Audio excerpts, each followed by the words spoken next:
Hello. You timed that perfectly. I was just about to say it. I know, I saw you breathe in and I thought I'd join in and see whether it put you off. Okay, Pip, you do the intro. Hello and welcome to the Crate and Crowbar. What episode is it? Episode 250 million and it's March and I'm joined by Chris. Hi. And Alex. Hiya. I'm Pip. You Hello. may have surmised.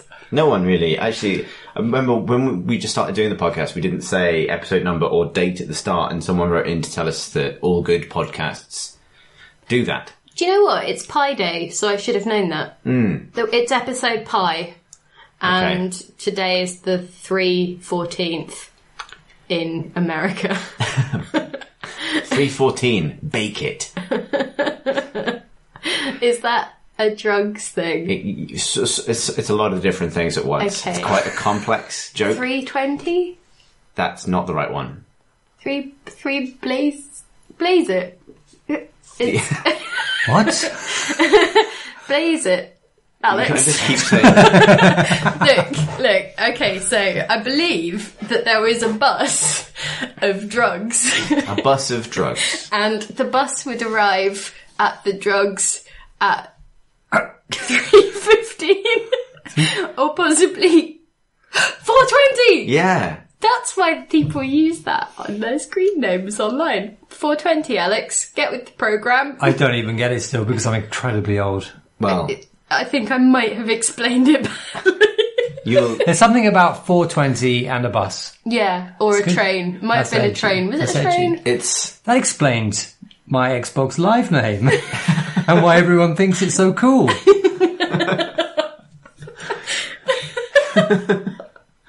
Well, look forward to Crate and Crowbar episode 420, when I promise we will explain this in about 3 years.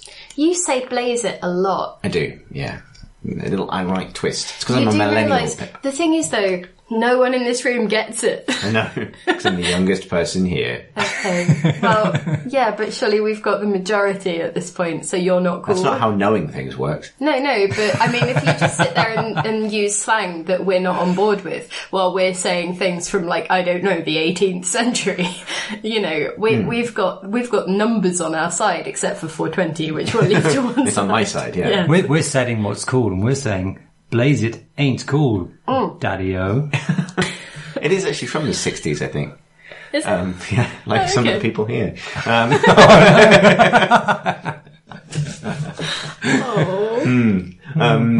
Anyway. It's episode 230. And it is. Oh, wow. Yeah. 30 or 13? 30. 30, the big 30, the big 230. Yeah. The milestone that everyone is building towards.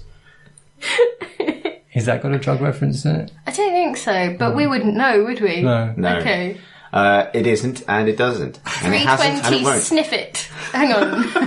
230. How is this podcast starting? Oh Like wait, the end no, of a it's novel the book? dentist joke, isn't it? Is it? Yeah. What time did you book your dentist appointment? 2:30. Nice. Thank you. That's very good. So Wow. it's dentist episode. Yes. You know, it took 4 minutes, but this is saved. I'm not cutting this. No. Good. Continue, Pip. I really think I've peaked. Okay. Then leave. Oh, okay. Well, hang on. We should do news first. Okay. There's news. Would you like a hint? No. I mean, I suggested one of the news is Artifact, the Dota 2 card game from Vlav.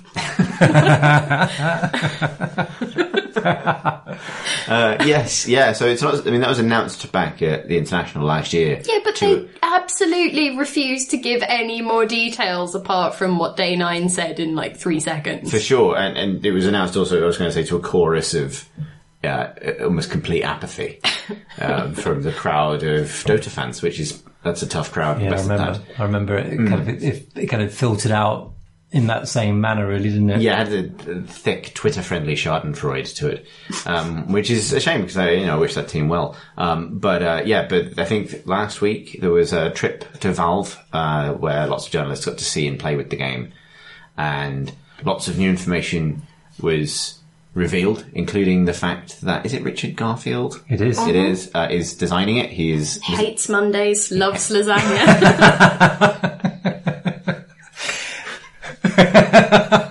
Pip is so pleased with herself.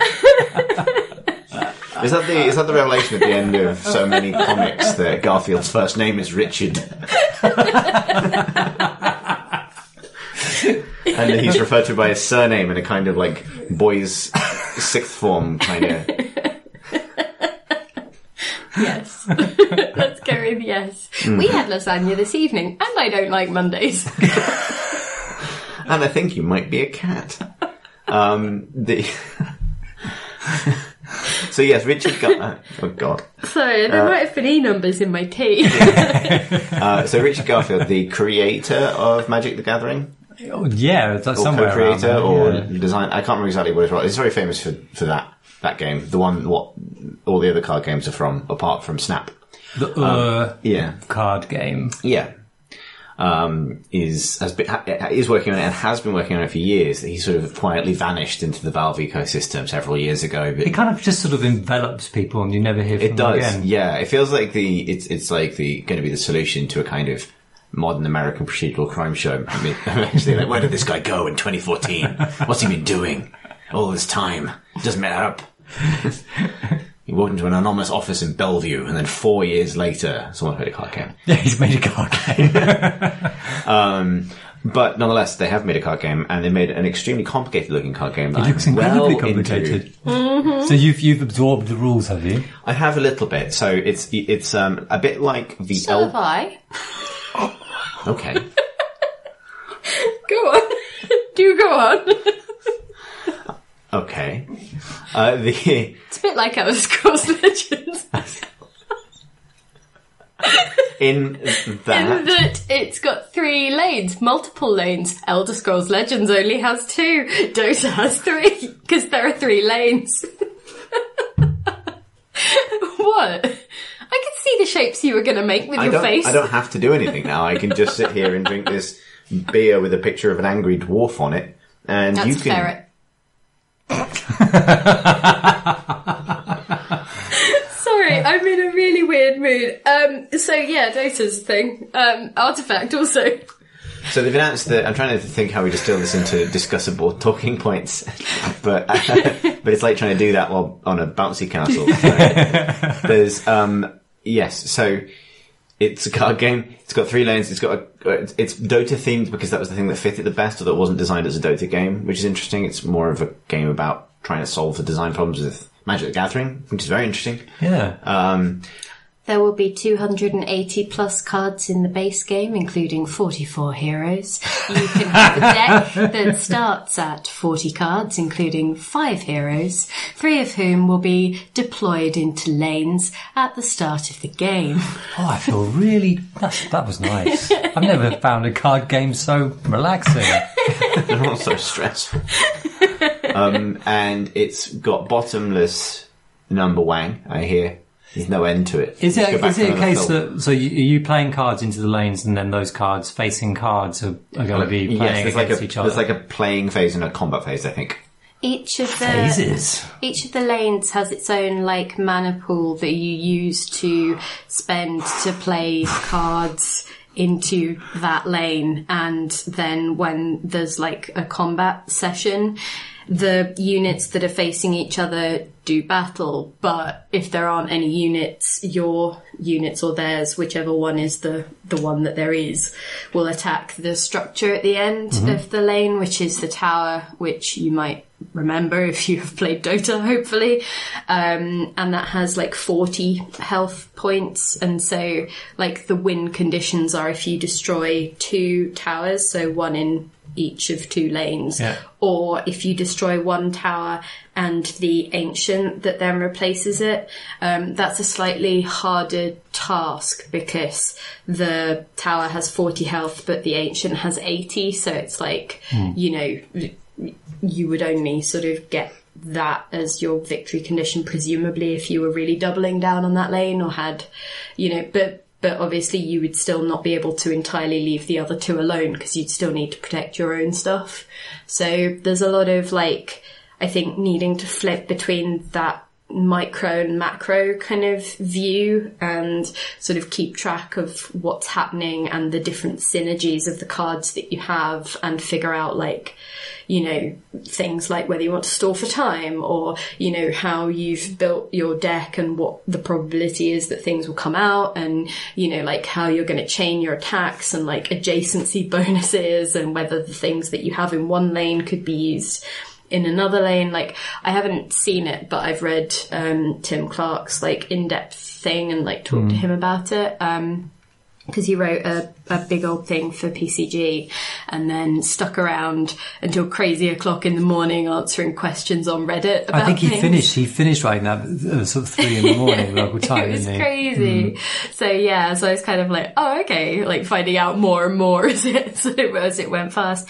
One of the things that was interesting was that the heroes seemed to divide into 4 different colours, which are kind of like flavours or like personalities of play, I guess, and you can kind of use them to augment particular styles that you want to adopt and stuff, whether that's like, you know, I guess that sort of go for aggression kind of style of thing. I think he said in his sort of hands-on that the black and red sort of deck ended up being quite aggressive, whereas like there was a bluey green one that was more sort of slow paced and sort of needed time to ramp up to higher powered spells and things like that. So and I will say that I don't like Hearthstone, but I did want to play this. Why?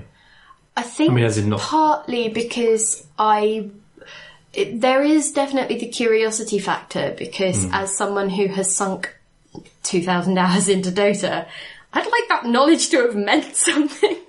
It's kind of interesting to see how it's translated as well. Yeah. One of the actual really interesting things to me, though, was that a lot of the heroes were drawn from Dota, but it also has some of its own. So they're not beholden to each other in the way that, you know, I don't know if this holds true now, but I think all of Hearthstone's stuff is drawn from their universes, right? It's all from the Warcraft universe. But yeah. there's nothing in there that's entirely unique to Hearthstone, right? I think there is. Oh, okay. But it's such a big It's universe. like this specific kobold. Yeah. Okay. It's not like... But It wouldn't be like they would introduce a massive, you know, a hero character that is nothing to do with any of their stuff, right? It's very unlikely that something's going to make the journey from Hearthstone to WoW in anything other than like a joke or a cameo or something. Okay. You know what I mean? Whereas they have said that characters will make the journey from Artifact to Dota. Yeah. So Is that's artifact? really Does the word artifact have meaning in Yes. existing meaning in Dota?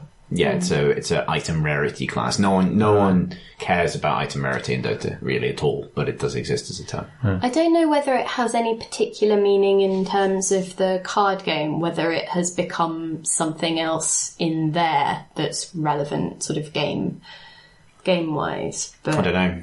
because that's one thing that I haven't seen covered. I learned a fact.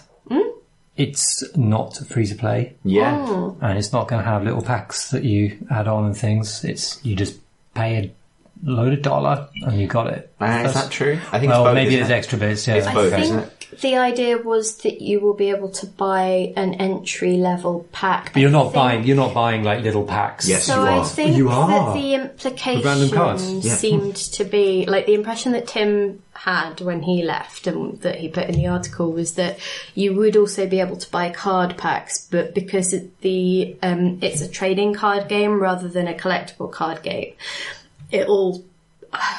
I presume you might prefer to go down like that route, possibly almost entirely, you know, sort of like trading on the Steam market or selling on the Steam market, and like, yeah. I guess maybe it will just depend how the cards shake out, whether you want to sort of replenish your stocks for any reason or, you know, whatever else. Like I think Gabe Newell explained a bit more about that in terms of the rarity and like sort of trying to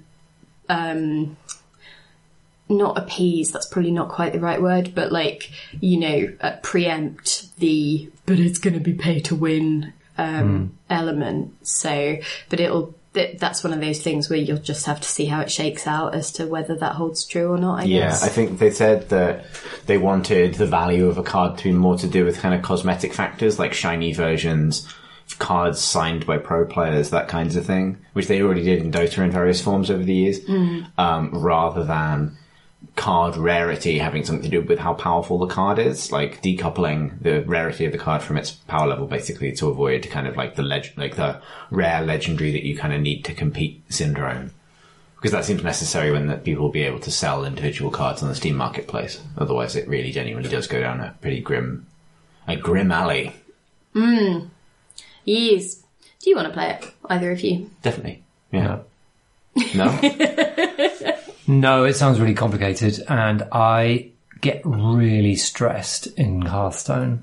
Really stressed. There's the kind of the meta stress of knowing that you've got to keep on top of, in order to play in any kind of level, you've got to know an entire pack, and then you've got to know all the kind of the ways to use them and how they kind of evolve, and like there's that. But then also I get really stressed out in a game because, I mean, that's probably a good thing for most people, I imagine, but I just find it all a bit overwhelming. I really don't like card games. I get really stressed by Netrunner. I get really stressed by Hearthstone. I don't enjoy them. And I really hate the deck building aspect as well. Like, that stresses me out as a whole other A few times I've sat down thinking, right, I'm gonna really have a go at this. Which I quite like the arena mode in Hearthstone, where you just, I like that one. Don't you? It's why I like Slay the Spire. Yeah. Just give me some choices as we go along. Don't make me sit down beforehand. Yeah, but I think I would really like to give this a go to sort of see whether the Dota slant or the knowledge that I presumably would take over from that actually pay off in any way. It might be that they absolutely don't, and I just go, yes, that is a card game, and join you. Or it might be that it's sort of one way to actually get me into that. Yeah. I don't know. It could be that the Hearthstone thing is that, for me, I think I get really stressed in Hearthstone because the game is so simple. There's emergent complexity because of the sheer number of cards and the deftness with which they are designed to play, counter each other.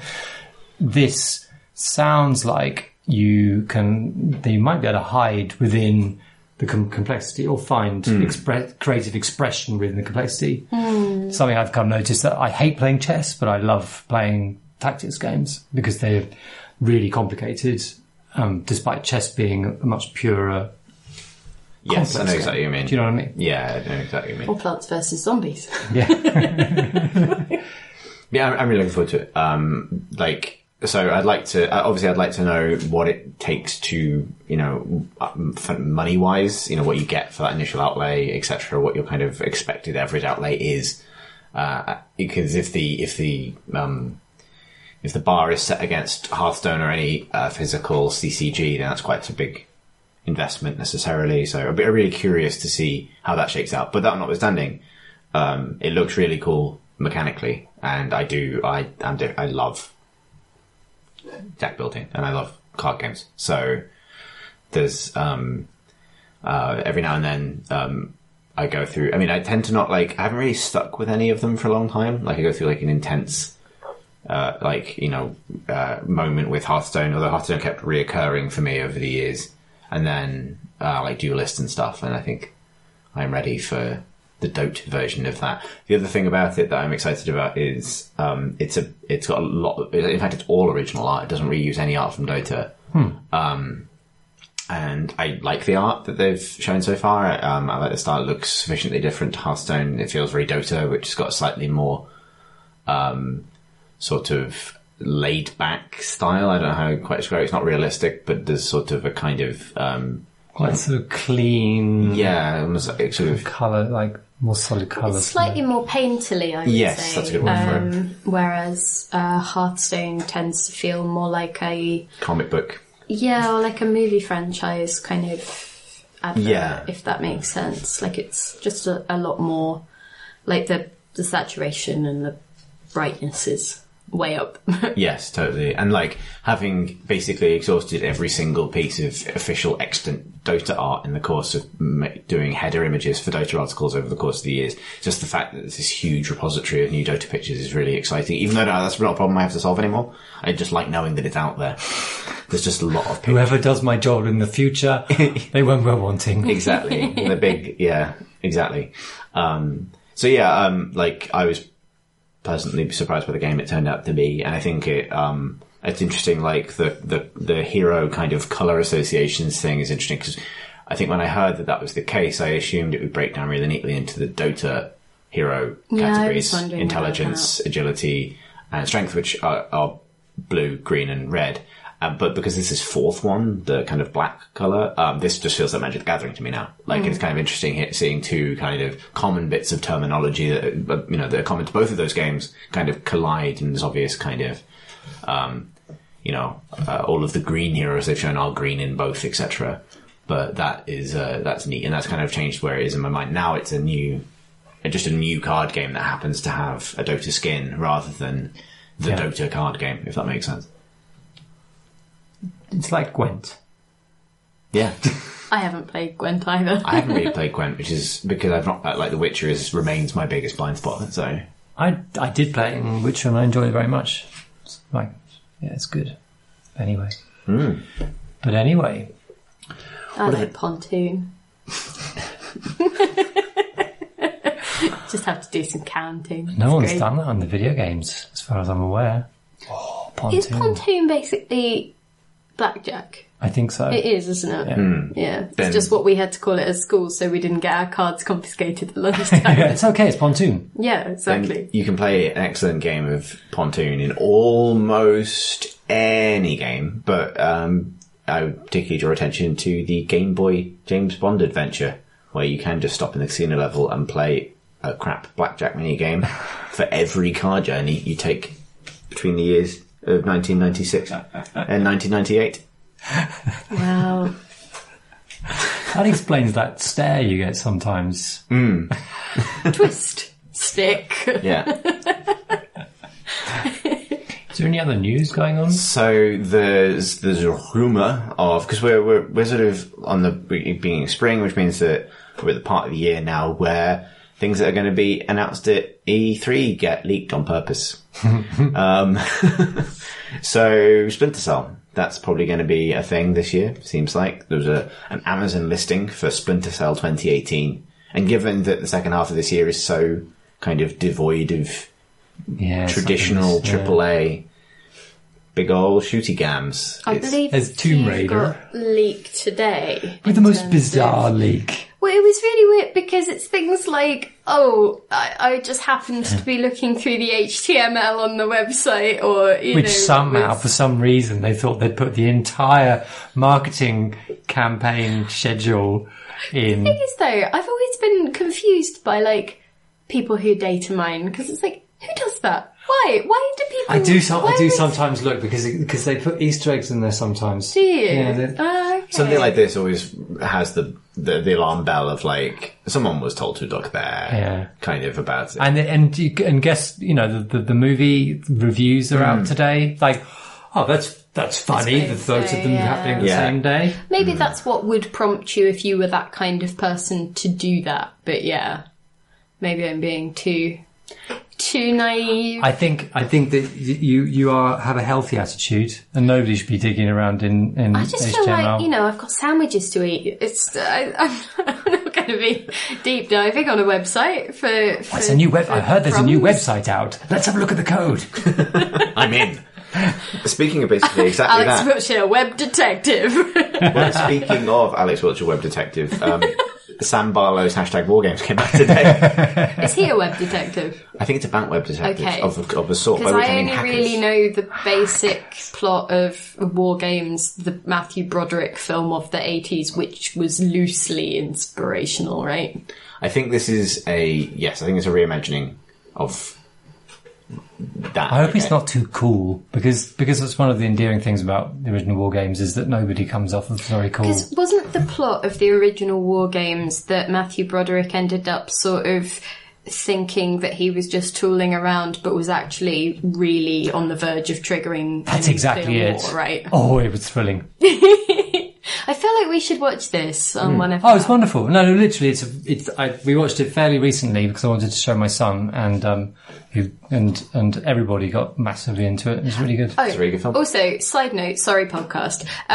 You know how I've been recommending you a bunch of amazing trash TV to watch?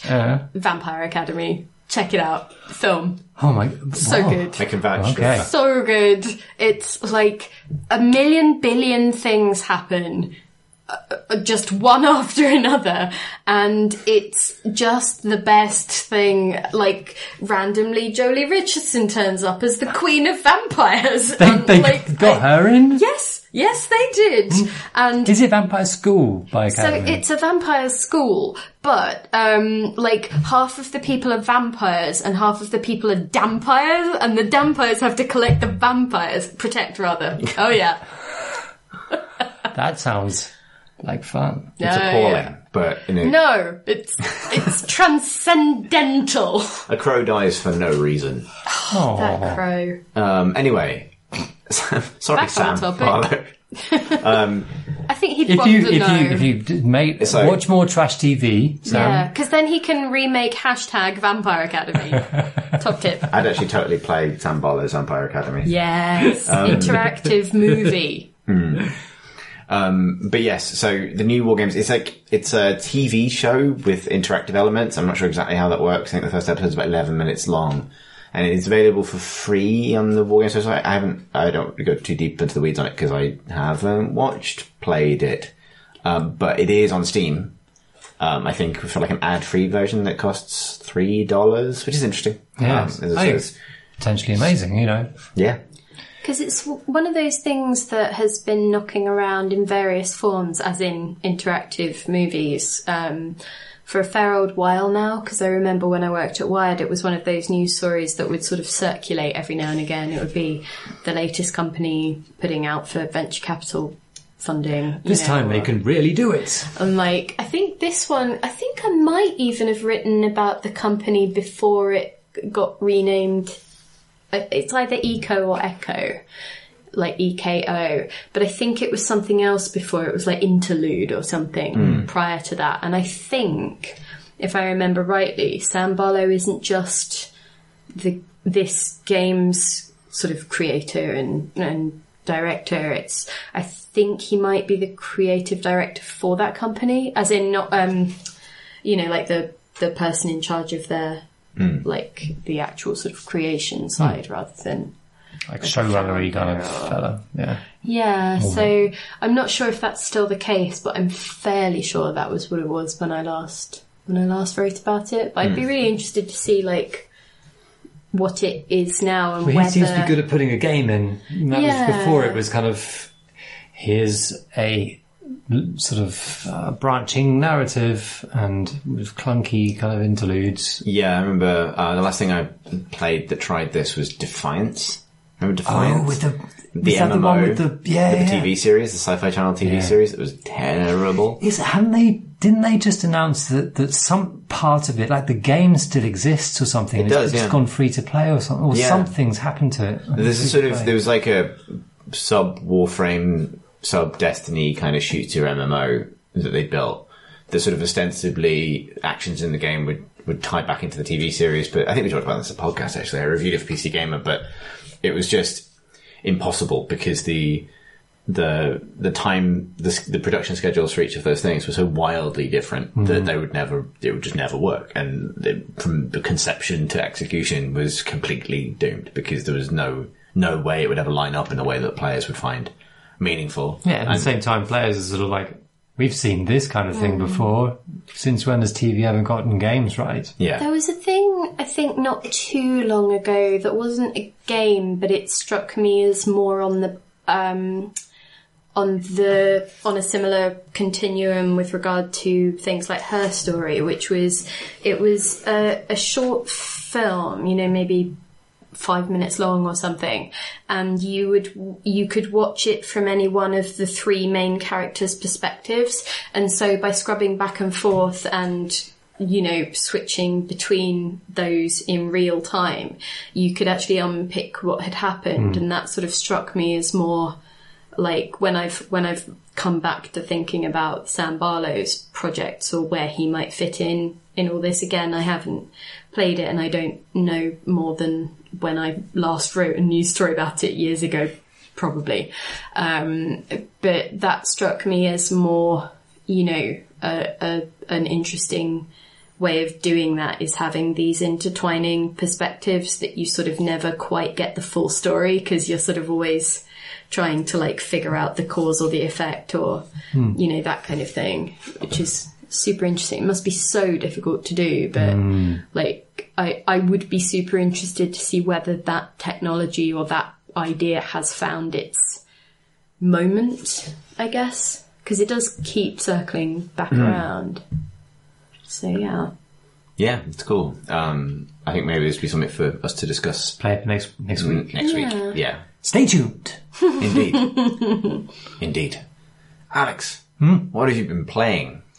I've been playing an interactive video game. Okay. It's called Deep Rock Galactic. And that was at the PC Gamer Weekender. Oh, cool, really? Yes, it was. Yeah, it's in early access right now. And it's very solid early access game, I would say. Because it's a rock.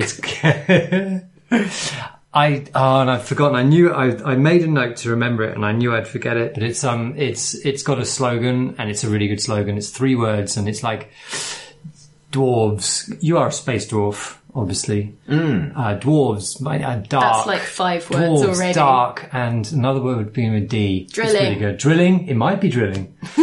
You are a dwarf in a party of 4 dwarves, all played by other players. It's totally multiplayer game. You go out onto a planet, or into a planet, I should say, and you're given an objective to mine a certain amount of a material, so you'll have to delve deep into a cave system with your 3 compadres, and you're fighting kind of arachnid style enemies which kind of come out from the gloom, and when you've mined enough stuff, you then trigger the escape capsule, or the going back to your spaceship, which is kind of in orbit around the planet, and then you have to rush back to it before it takes off without you. And it is really fucking fun. It's like Left 4 Dead meets Minecraft. And what I really like about it, and what I'm going to be writing about, is it has this. The first time I saw a trailer of it, for the mechanic. It is for the mechanic. Nice. Yeah.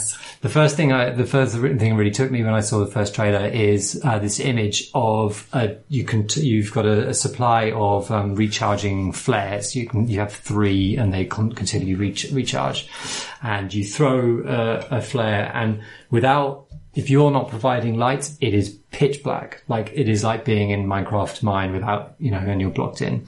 And something I've always loved about games from the first moments you saw projectiles which emitted light, back in the 90s, and like, oh my god, it's so cool, like the Quake and stuff. The 1890s, as we have established. I should say, yeah. But it isn't by Kingdom Brunel did it so well. But throwing out this flare into the dark, and it's just sort of gently parabolating down into this kind of cave, and it's so cool.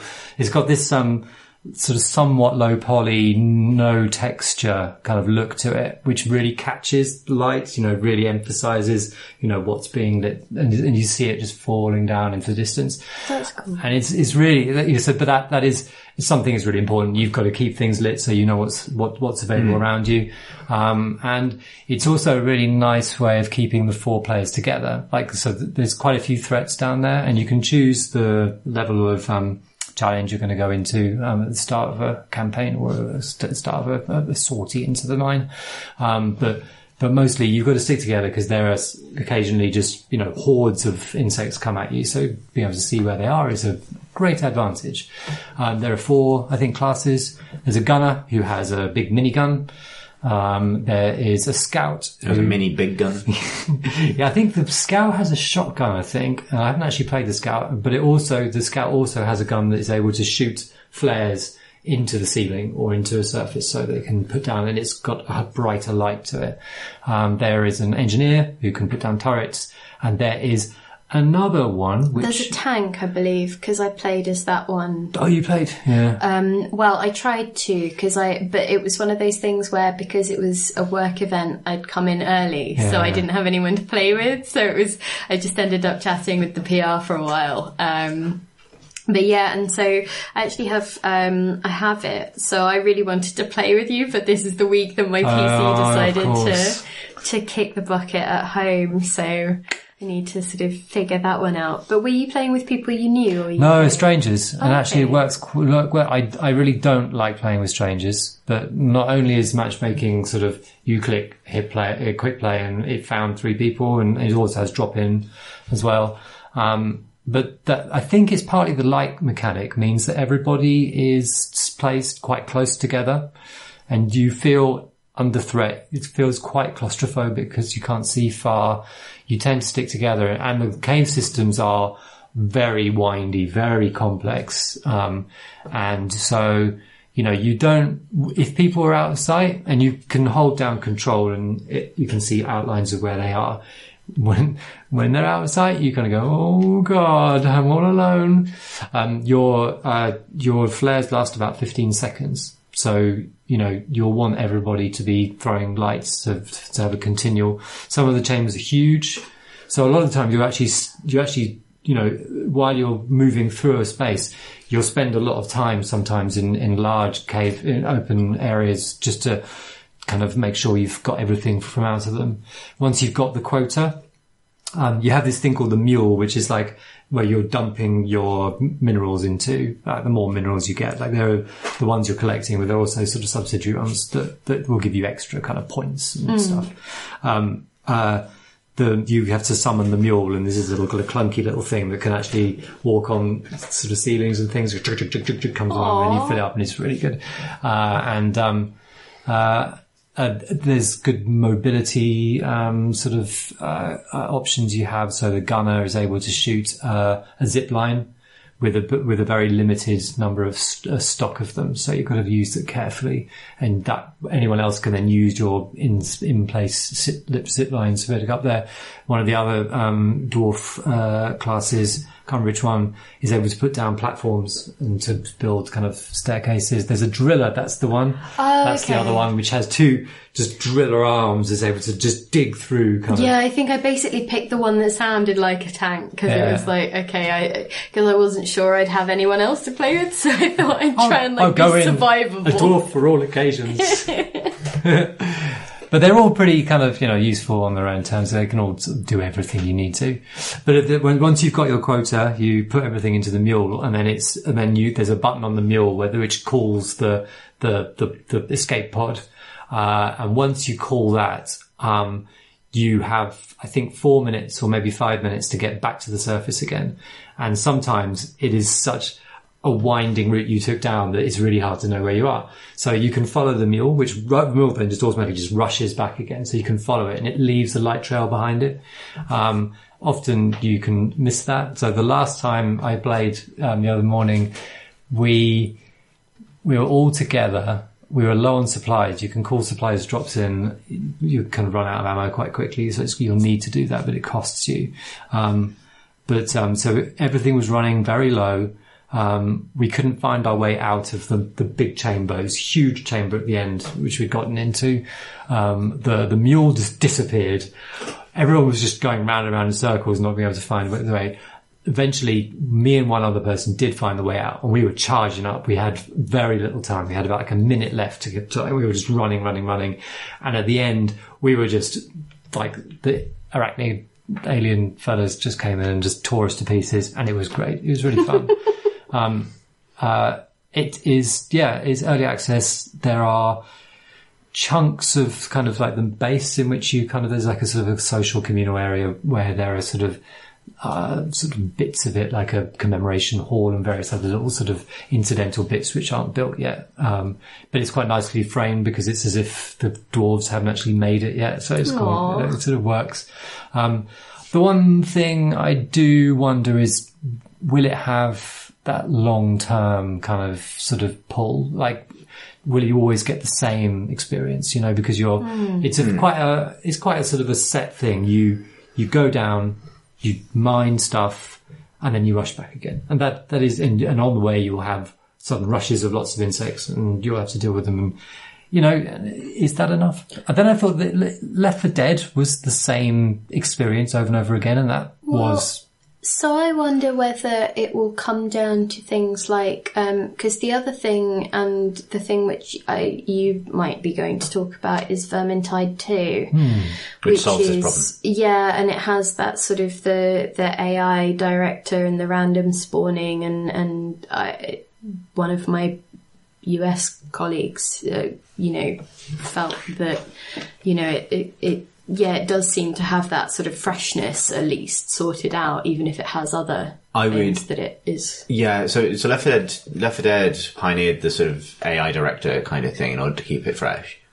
It doesn't work beyond a certain point, because I think you've found your rhythm. The zombie. It generates a rhythm, and then you get to know that rhythm, and then, you know. I think, so I would say that, like, it feels like co-op 4-player kind of experience, like a shooter. It's not really fully a shooter, but you know what I mean. So it's really having a bit of a moment at the moment, because Vermintide 2 just came out. The other thing I've been playing this week is Rainbow Six Siege's new co-op event, which is an absurdly lavishly produced 4-player zombie shooter using the verb set of that game, which works remarkably well. And super interesting here about Deep Rock Galactic, because between all three of those things, there's like a few different ways of solving what I would say is the root problem with Left 4 Dead, which is that the problem of replaying those encounters wasn't that the AI director wasn't sufficiently remixing them, but you didn't have sufficiently interesting things to do minute to minute other than like fight the horde, right? So Deep Rock, there's progression systems and kind of, you know, you're upgrading your equipment and you're earning using stuff down minerals there for stuff, right? Yeah. Well, actually, not there aren't. You're not using the minerals that you get. You're just getting money, which then you're funneling into, because the minerals you get depend on whichever, you know, cave you roll. So, but you got, you know, you're upgrading your weapons, you're buying new beards and stuff like that, you know, so there's all that. I think being in early access, they also have lots of plans for new creatures, which will mix things around, and different caves will feel quite different. They have different kind of populations. Yeah, and I really like the idea that you're there with a slightly more open-ended purpose than get to the end of the level, which is something that's common to Left 4 Dead, Vermintide, and Rainbow Six's thing. I think it's called Outbreak. Is that Outbreak or Contagion? It's one of those. Pandemic. Legacy. Coughs and sneezes spread diseases. Yeah, exactly. But yeah, like that, I really like the idea of like a more open-ended objective and presumably map where your goal is to collect, not simply kind of press through to the next thing. That's really cool. Yeah, that's really and cool. You're solving spaces, like they're spatial puzzles. And, you know, interestingly, it's procedurally generated, but in a Spelunky way, so it's prefabbed chunks, but assembled in kind of procedural ways. That sounds super cool, though. I'd actually really like to play it now that I kind of know a bit more about it. Because I think I see early access a bit like Minecraft, and my brain goes to the sort of, like, almost immediately switches off, which is that's my error. That's not really on the game at all, but like it's sort of seeing how the pieces fit together. It's become much more compelling. Maybe we could form a little crew, dwarf mining crew. Yeah, cool. I've been playing as a dwarf in Vermintide. I was hoping you would. Yeah. So what I would say, so here's the thing about Vermintide 2, because I really, really like Vermintide 2. And it is very similar to Left 4 Dead. And I appreciate some of the things it does well, things that Vermintide 1 did well. I didn't play loads of Vermintide 1, whereas I played sort of 10 hours of Vermintide 2 so far, so I feel a bit more qualified. And I think it's one of those sequels that sort of just does everything better than its predecessor, because it's, you know, Fat Shark aren't a huge studio, so I think this is just them getting a second stab at the same thing and just doing every element of it better, basically. But fundamentally very similar game, which is essentially Warhammer Left 4 Dead. It's the old Warhammer Fantasy universe, which I really, really like, and you are a band of heroes fighting the end times, which takes the form of a big horde of Skaven, and in Vermintide 2, hordes of Chaos Warriors and Marauders as well, so you have human enemies. And I would say that the difference maker, the thing that separates it from all the other games that we're talking about, is that it is not a survival experience.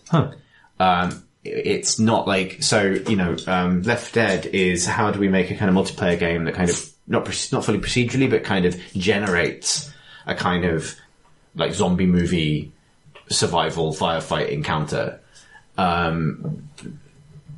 Vermintide's whole guiding light is like, how do we make Helm's Deep or Mines of Moria?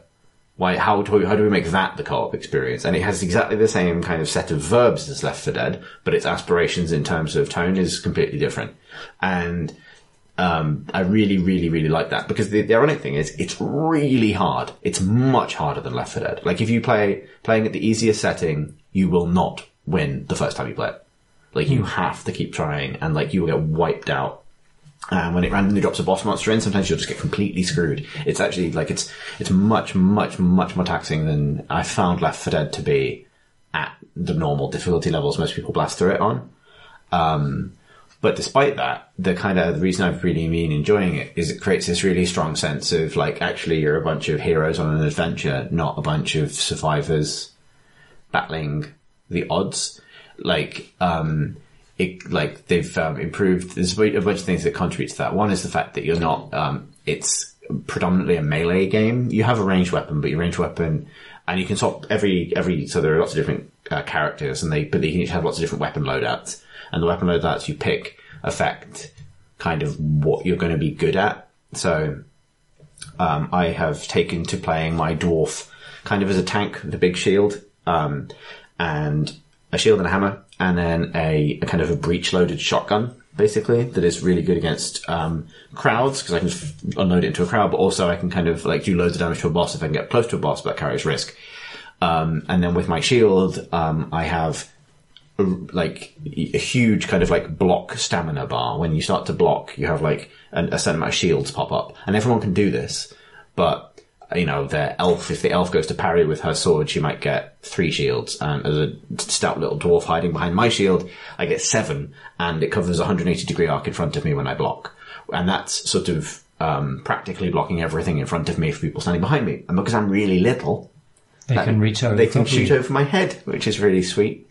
And there's lots of things like that. So different characters, different mobility and kind of crowd control kind of abilities. There's almost some sort of MMO, or like, the other thing it reminds me of is Destiny raids, actually, like that kind of like, we've all got a different skill set with which to manage this horde. So there are hordes. Because the Left 4 Dead, you're all pretty much the same, like, depending on which weapon you've got. And it's funny, because there's so many areas where it has a huge amount of overlap, like it has special Skaven that will come and hunt you down, pin you down, or try and drag you away, and it spawns special kinds of monsters, like the Left 4 Dead specials. It's very similar. It has the same thing where you have mini healing, which will heal you, and you have maxi healing, which will also reset the number of times you can be downed before you're instantly killed. Like, lots of the exact same mechanics, but it feels so different because you're so much more uniquely capable, and there's loads of room for individual people to kind of obviously screw up in fun ways and get murdered, as in Left 4 Dead or a game like this, but also to kind of have what I think is its ideal moment, which is the kind of like Gimli Legolas rivalry, where you're kind of actually kind of competing to see how, stylishly and dramatically you can kind of fantasy warrior your way through the hordes of Skaven and Chaos Marauders and things. And it also makes a big difference that your opponents are actually like not zombies or mindless creatures, but actually like they're not super smart. They tend to swarm you, but they're like opponents with weapons, and some of them have shields, and the shields can be disarmed.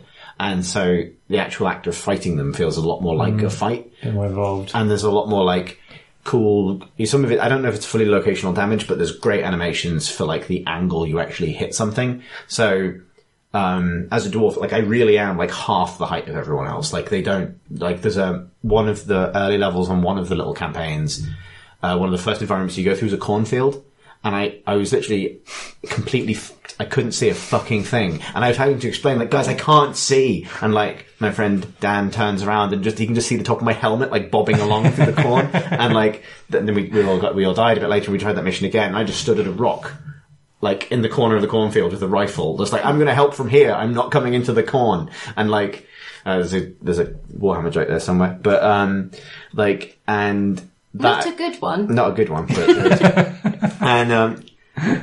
and that I really, really liked, the fact that it sort of commits to that so much, and sort of you really feel it. Like, I thought it was a game about fighting man-sized rats and giant men, and it's actually a game about fighting normal-sized men and little rats. But the fact that you can, like, as the dwarf, kind of like run up to somebody and swing with your hammer and like take a Chaos Warrior out of the knees, because that's where or like leap off a rock to kind of bonk him on the head, and it feels like a real hero moment. Like, all that stuff I really, really like about it. Really, it's really good looking as well. Like, really lovely environments and effects and really good sound and all that kind of stuff. So is it like, so what is the thing that, will get you to win your third game? Like, is it teamwork? So partly it's just leveling up. Like, so that I think is a criticism, that like when you're all level 1, it's a lot harder. Like, you get power and leveling is persistent. Is it? It's not within a level. Yes, you level each of the characters individually, so that kind of encourages you to stick with one character. And you get loot as well, don't you? Yeah, and you get loot. So loot initially, like, the actual numbers on them is later on, this sort of like legendary loot with special effects and sort of much thicker kind of RPG stuff. Initially, it's mostly like, oh, now I have access to a different kind of weapon. So, I'll give you an example. We were initially struggling with Chaos Warriors, which are these big, heavily plate armored giant dudes that kind of just walk at you. And they're quite easy to dodge, but they take ages to kill. And obviously the kind of enemies you end up fighting is random. We play a mission that might be more chaos than Skaven, or other way around, different bosses, that kind of thing. But then I got a rifle that was sort of slow firing, but had quite a big knockback effect when I got a headshot, like a stun effect. And I found that, like, if the other guys could protect me, I could chain stun Chaos Warrior as long as I kept landing headshots. And that felt very Destiny, actually. That kind of like, it does something. But that felt really cool, because it was like, oh, this loot thing has opened up this strat, and this means that, like, when we started, it's the kind of traditional Left 4 Dead thing of we're just running around. Everyone's trying to do a bit of everything. And I played for 6-7 hours with the same people. And by the time the end of that period, we definitely knew, like, oh, it's this kind of special enemy. Like, so most of the time it's just hit it is the solution. But sometimes it's like, oh, it's this kind of special enemy. I'll actually peel off and handle this one. Like, there are rattling gunners, which are the Skavens with big Gatling guns, basically. And if they're in a hard to reach place, they can be quite annoying to kill, like, because they stagger you when they hit you with their hail of bullets. So if you have a long range weapon and they're aiming at you, they fire for ages. It's quite hard to get that one shot off that will take it out. It's not impossible, but like sometimes it's just annoying. And we found that because I have so many different shields, when my shield bar is so big when I have my shield up, that my shield bar will actually last the entire duration of the minigun clip, which is obviously calculated, right? If you're trying to parry it with a sword, you'll quickly get overwhelmed. But if you have a shield up, and it has this brilliant animation, or like sound animation lighting combo, because they're glowing bullets, of you holding the shield up and feeling it getting like boom, boom, boom, boom, boom, boom, boom. But you can keep kind of wading into the fire, like as the bullets ricochet, kind of harm us off the shield. So that meant that like 5-6 hours in, we're going, I, who have now looted a shield and have that, didn't start the game with it, can now go, oh, it's a rattling gunner. You keep doing the boss. I will just walk slowly at him, soak up all the fire, and then bonk him on the head. Pop him on the head. And so I'm a big, in co-op games, I'm a big sucker for that kind of thing. Like, I love any sort of breaking down of like, this is my job. I'm going to go do my job now. And, oh, you did your job really well, and that looked really cool, and you saved me, or, you know, that kind of thing. I really, really, really like. But it's sort of quite organically kind of bubbles up as you kind of get stuff. Yeah, and it is, I think it's quite grindy. It's quite slow to level. And obviously if you want to play all the characters, then that means leveling all the characters. It's kind of like... So what do you got? You got a dwarf? Dwarf. So there's the dwarf. Each of them has 3 subclasses now, so, which you get as you level. So the dwarf starts off as like a ranger, but then levels up to become a tank Ironbreaker warrior, and then becomes a slayer later on if you want. It's got to be a slayer. I assumed you'd be the slayer. Yeah, it would be. I haven't unlocked it yet. Then there's the Wood Elf, who just goes through various flavours of Wood Elf and is extremely passive-aggressive. They've got quite good voice acting. Like, I've heard mixed things about the voice acting. I like it. I really like it. I like it because it's so weird, I think. Because it's very Warhammer in that it's a traditional set of fantasy tropes, but they're all slightly kind of grubbier and weirder than they would be if this was a D&D game or most Tolkien games or anything like that. So the dwarf is kind of constantly complaining and from Yorkshire because Warhammer dwarves aren't Scottish, is the kind of like, and the elf is Scottish and constantly complaining about everybody else. Well, no, she's constantly complimenting everybody else, but in a kind of like negging them sort of way. Like, oh, that was quite a good shot. It was off. I wouldn't have done that, but it works for you, kind of sort of thing. She's really irritating. There's a witch hunter who is a sort of tall, thin, reedy kind of British man with a high-pitched voice and a brace of dueling pistols and a rapier who sort of is constantly talking like this. Sort of sounds like a kind of like a 40s train conductor who's determined to murder wizards. And there's it's been a lot of Agatha Christie. Yeah, there has been. And there's a bright wizard, so a fire mage who's always on fire, who's a sort of middle-aged lady who calls everybody darling. And her head she's wearing literally a brazier, which is on fire around her head. And if she casts her fire spells too enthusiastically, she has a bar that fills up, which is our overheat bar. And if she overheats, she just blows up. So you have to kind of like, my friend Pete, who's playing her, does occasionally just say, "Oh, sorry," and then poof, like there he goes. So that's good. And then the other one, which we're not playing, because there are 5 characters, but it's a 4-player game, is the Empire soldier, who is just a man with a big mustache and a halberd.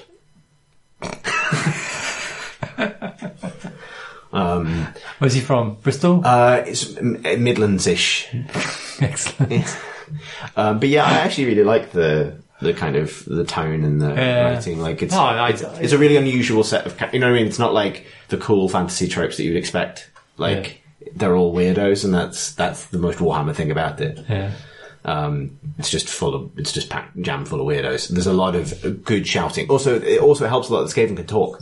Like, because they're, the Chaos dudes can talk as well. Mostly it's yelling, but like, there is personality to your opponents. It's not monsters or just zombies that kind of hiss and burble at you. There's like actual personality to them as they flee, as they run away, as that kind of thing. I really am impressed with it. I think the only downside I would say is that the time commitment it requires in terms of leveling up has given me this absolute terrible fear of missing out kind of vibe. As your friends FOMO. kind of go over. I didn't want to say FOMO in case people didn't know what that meant, but yeah. It's more than that, like, it's not, because it's not even it's a genuine... Yeah.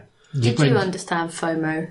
I'd have gone, I'd have to have spent a few minutes wondering. Okay. I think we can use that one. I was trying to tailor this for like... We can work with that. Not just cool kids who are online. But it's more than just a fear. It's like, it's an actual practical problem. Yes. It's like the Destiny fucking problem. It is. And like the game, by leaning into that, sort of leveling up stuff. And also I think by being the kind of game it is, to link back to what we talked about at the start, to being the kind of game where your first experience of this stuff is always more special. Like, I think the RPG stuff is cool because it means that once you have experienced it all for the first time, you still have characters to level up and legendary gear to get that have cool passives and all the kind of Diablo stuff. So I don't know how far the Galactic will go with that, because you actually, at level 1, you are incredibly effective. Like, the monsters will drop quickly. So you level up and it's mostly sort of you carry more ammo rather than damage increases. So it's actually, you become more effective, but you don't output greater. So you can, at level 1, you can join a high level party and you'll be, as far as I can figure, you'd be just fine. Maybe that's for while it's in early access and has maybe a smaller player base, because it might be that's a thing that enables matchmaking to work better, and they might tweak it after, I guess. Yeah. But I take your point. But yeah, because of the way it's structured, I really want that ideal first playthrough of it. But it's also a pretty long game because it's a very what's the difficult session? game. How long's the session? I mean, I've been playing it in like 2-3 hour chunks, and we've barely made progress through one arc of 3. I'm nearly through a season of Elementary in the amount of time that Chris has been playing. I'm on episode 18 of season 5. I don't know quite maps because I think I've got like maybe I've got about 10-12 hours played actually thinking about it. But yeah, like it's taken us a while and I've really enjoyed it. Like when I've been playing it, I've had the thing that happens every now and then where my brain goes, this is really good. Like, you know, just independently you're sort of sat above yourself watching yourself enjoying the thing. I hear your comedy giggling a lot. There's so many moments where like it drops a boss in a weird place and you get these crazy fights like because they've done really well, meaning that even the really large enemies, like the Chaos Spawn and Bile Trolls and Storm Fiends and things, can actually like stoop through doorways and pull themselves through, or like climb over walls. So a lot of the traditional like hide on this roof and kite it, which you do initially, is kind of then followed up by shit as it some giant tentacle beast. This is a game. It's not meant to be able to do this. Yeah. One thing actually I will say though is that I heard something thump onto the floor from upstairs when he was playing, and I called up as a kind of, are you okay? Did one of the rat men come out of the TV? Because I thought, you know, because I think you hadn't been feeling well, so I thought maybe you'd passed out or something when you didn't answer. So I ran up the stairs, I opened your door, you didn't hear me because you were busy shouting at one of our mutual friends that you had stealth and he needed to not go in after someone or other. And I was just like, must have just knocked a book off or something, I don't know. But we were fighting a bile troll in a very rickety, narrow causeway. Someone had gone down and I was going to use my smoke bomb to save them. I think that's perfectly reasonable. Right in the way of a denouement. I'm sorry. I was so excited I did momentarily pass out, but that's neither here nor there. Had to rewind Johnny Lee Miller whispering his way towards a conclusion. We've all been there. Well.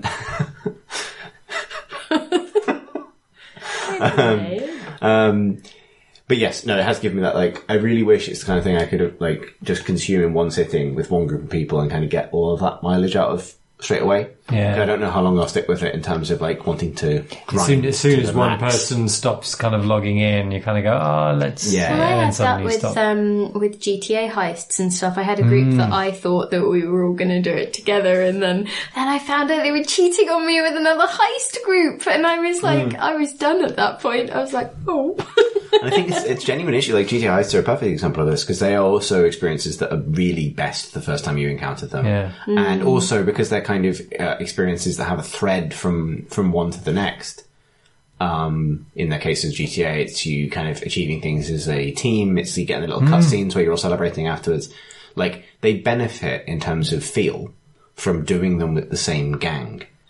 I feel like, this is maybe a broader point, but I feel like multiplayer co-op games are a little bit coy about what people actually want to get out of them. And we live in an age where, explosive new popularity of D&D and pen and paper role-playing. And the reason for that is because everybody fucking loves camaraderie and kind of the sense of a gang where everyone has a specific character that they are attached to, and the sense that people have identities as groups and individuals within that kind of fantasy. That is why D&D is so big. No one tunes in to watch a whole bunch of random people be thrown together to play D&D. It does happen. People get attached to podcasts and Twitch shows and stuff about groups and really get attached to that. And GTA has that as well. People get attached to their heist group, but the game itself doesn't encourage it. What it encourages you is to kind of run things again and again and again at random people and sort of mine them out. Vermintide is similar, actually. Amazing game to play with one group of people, but it's kind of intended to be a game where you queue for the next quick play match with whoever, and you burst through this encounter. I'd really like it if it would let you bookmark a particular thing, a particular version for your main group. You could go off and have your throwaway, tranche of characters or profiles or whatever, but you'd have your special core group that would only get leveled up when you played with them, right? Yeah. But I guess what I'm saying is the issue is, the reason for this is because these games are all part of these huge, bigger games in GTA's case, or because they are big investments and they want to justify the price point and they want to be games you play for hundreds of hours. what I kind of want is co-op experiences like that are the length of a movie. That, you know what I mean? Like, and maybe there's a cost return production ratio there that's kind of like not going to work out. Yeah, I mean, you know, so people don't want to buy a 2-hour experience. But like, there are some things where it admittedly more on mobile, but you know, there are some game creation tools that let you like reskin it to be the latest popular thing and just plug in the right storylines and stuff. So presumably, I mean, obviously it would take, you know, more work and there's licensing and stuff involved, but theoretically, if you had the thing that could figure out how to direct encounters, or, you know, that would remix them in a satisfying way, I wonder whether at some point we will just get a thing that can spit out these movie-length episodes. You know, like if you are with a group of friends looking for a thing to do one evening, you could go with the war-themed one, or you could go with the sort of silly high school zombie themed one, or it's just sort of like a single theme. It's the sort of the D&D version where, you know, it's always the same world, but you'll play different adventures within that. Like, just that it would keep spitting out these adventures that had enough of the sense of it being a thing rather than just, oh, I guess we'll get a group together and boot up Dota or something, right? But it would be cool if there was this thing where you knew that you could, you know, ask it for, you know, the more comedy thing, or the more, you know, like the thing that was for 3 people because one of your lot couldn't make it. Or I guess, yeah, I mean, there are some games that sort of try and do that with letting you have different party sizes or whatever, but I do think that at some point we're probably going to get that thing that's a bit more customizable and sort of just offers you, you know, a 90-minute shot of a thing, a flavour, right? Yeah, I mean, like, episodic, like, the Hitman structure would have totally worked for me here. But I think more than anything else, like, it's... And to be fair, there are going to be lots of people who completely poop-socked Vermintide in the first weekend it came out with the same group of people. That's like, not a term. It is. Still gross. It is. And it's both of those things. And, you know, I sort of, maybe this is me more sort of lamenting that, like, this game has made me want to be still in the position where it's like, should we just play this all weekend? Yeah. Right, you know what I mean? Like, it's more that it's sort of a structure that is a little bit incompatible with, it has enough MMO DNA to be incompatible with my current life in the exact way an MMO is incompatible with my current life. I found that actually I've mentioned it every time I've been on recently, but Monsanto, where, and I had the same thing, the missing out thing, where I wasn't playing as much as my friends and they overtook me, and like I was just totally unable to go into their fights. But then, you know, they were happily going into my fights and helping me progress. But you always know that kind of they are wearing incredibly big, you know, they have incredibly sort of effective armor and weapons, and it's a cakewalk for them. And actually, they're making the whole thing easier for me as well because they're doing way more damage than we would do if we were actually proper. I remember that from Dota, from when like there were a core of about 6 of us who stayed with it, and so, but I started to not play as much, and then so the 5 that were left would play quite a lot, and there was just like this power dynamic shift where I sort of suddenly realised at some point that I was the tag along. Sort of, like, and not in a mean way or anything, because they were still like all really nice people. We'll give you, Pip. You go there, Pip. Probably best. But like, I was just so aware as well of my own actual, you know, lack of familiarity with, for example, the latest patch, or, you know, I'd be like, how has that character been able to do that? But I wouldn't want to ask, because then I'd be like even more obviously the one that was slightly behind. So yeah, it's kind of... That's something that I really recognise from the Destiny raids, where we should be it's quite fun to have a guide, because I've always played them with a guide. Often it's been Chris and And that, you know, when Chris is a guide, it's good fun. He doesn't let, you know, You're a good boy. he doesn't, because sometimes you can, because each of the encounters, in a Destiny raid is so, the discovery of how it works is a part of the enjoyment of doing it. Like, they're also designed to sort of do it over and over again. They're always fun just to carry out, even when you know what you're doing. But like, the discovery is a part of the game.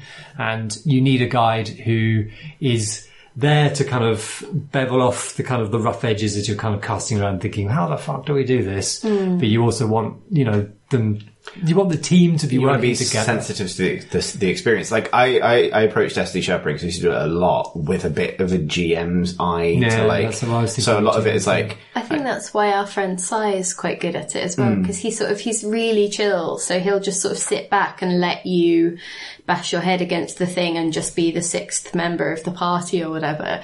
But then if you are truly, truly stuck, he'll be like, do you want me to step in at this point? Yeah, it's nice to be able to quite nice. adapt to different modes. One of them is like I'm the safety net, I'm the clue mechanic if you need a clue. And the other is, we have 2 hours, you want to see this entire dungeon, so I will tell you what to do, but I'll also like, it's something like, I don't know, Templar's Well from the Vault of Glass in the first Destiny, where actually the way you beat it is by standing on some wonky ledges above the boss encounter and shooting big balls with sniper rifles from very, very far away. However, that takes away all the spectacle of the encounter, so first, let's all jump down, see the encounter, die, and then when we respawn back up on the ledge, we'll do it. That was a good way one. Everyone does also, it had Rich McCormick was on it as well, phoning in from Japan. Oh god, yeah. And Destiny's and that is his inexplicably amazing favourite. netcode. and his favourite thing was to cheese everything anyway. So yeah. The thing But is, then at the though, same like, time- whenever I played with Rich, he'd suddenly be like, oh wait, I need my other character for this, and then like dip out and then turn up in another thing that he'd absolutely maxed out and had the best armour in. And I was just like, how do you do this? How do you have a job and still have all of this armour? Poop socking, Pip.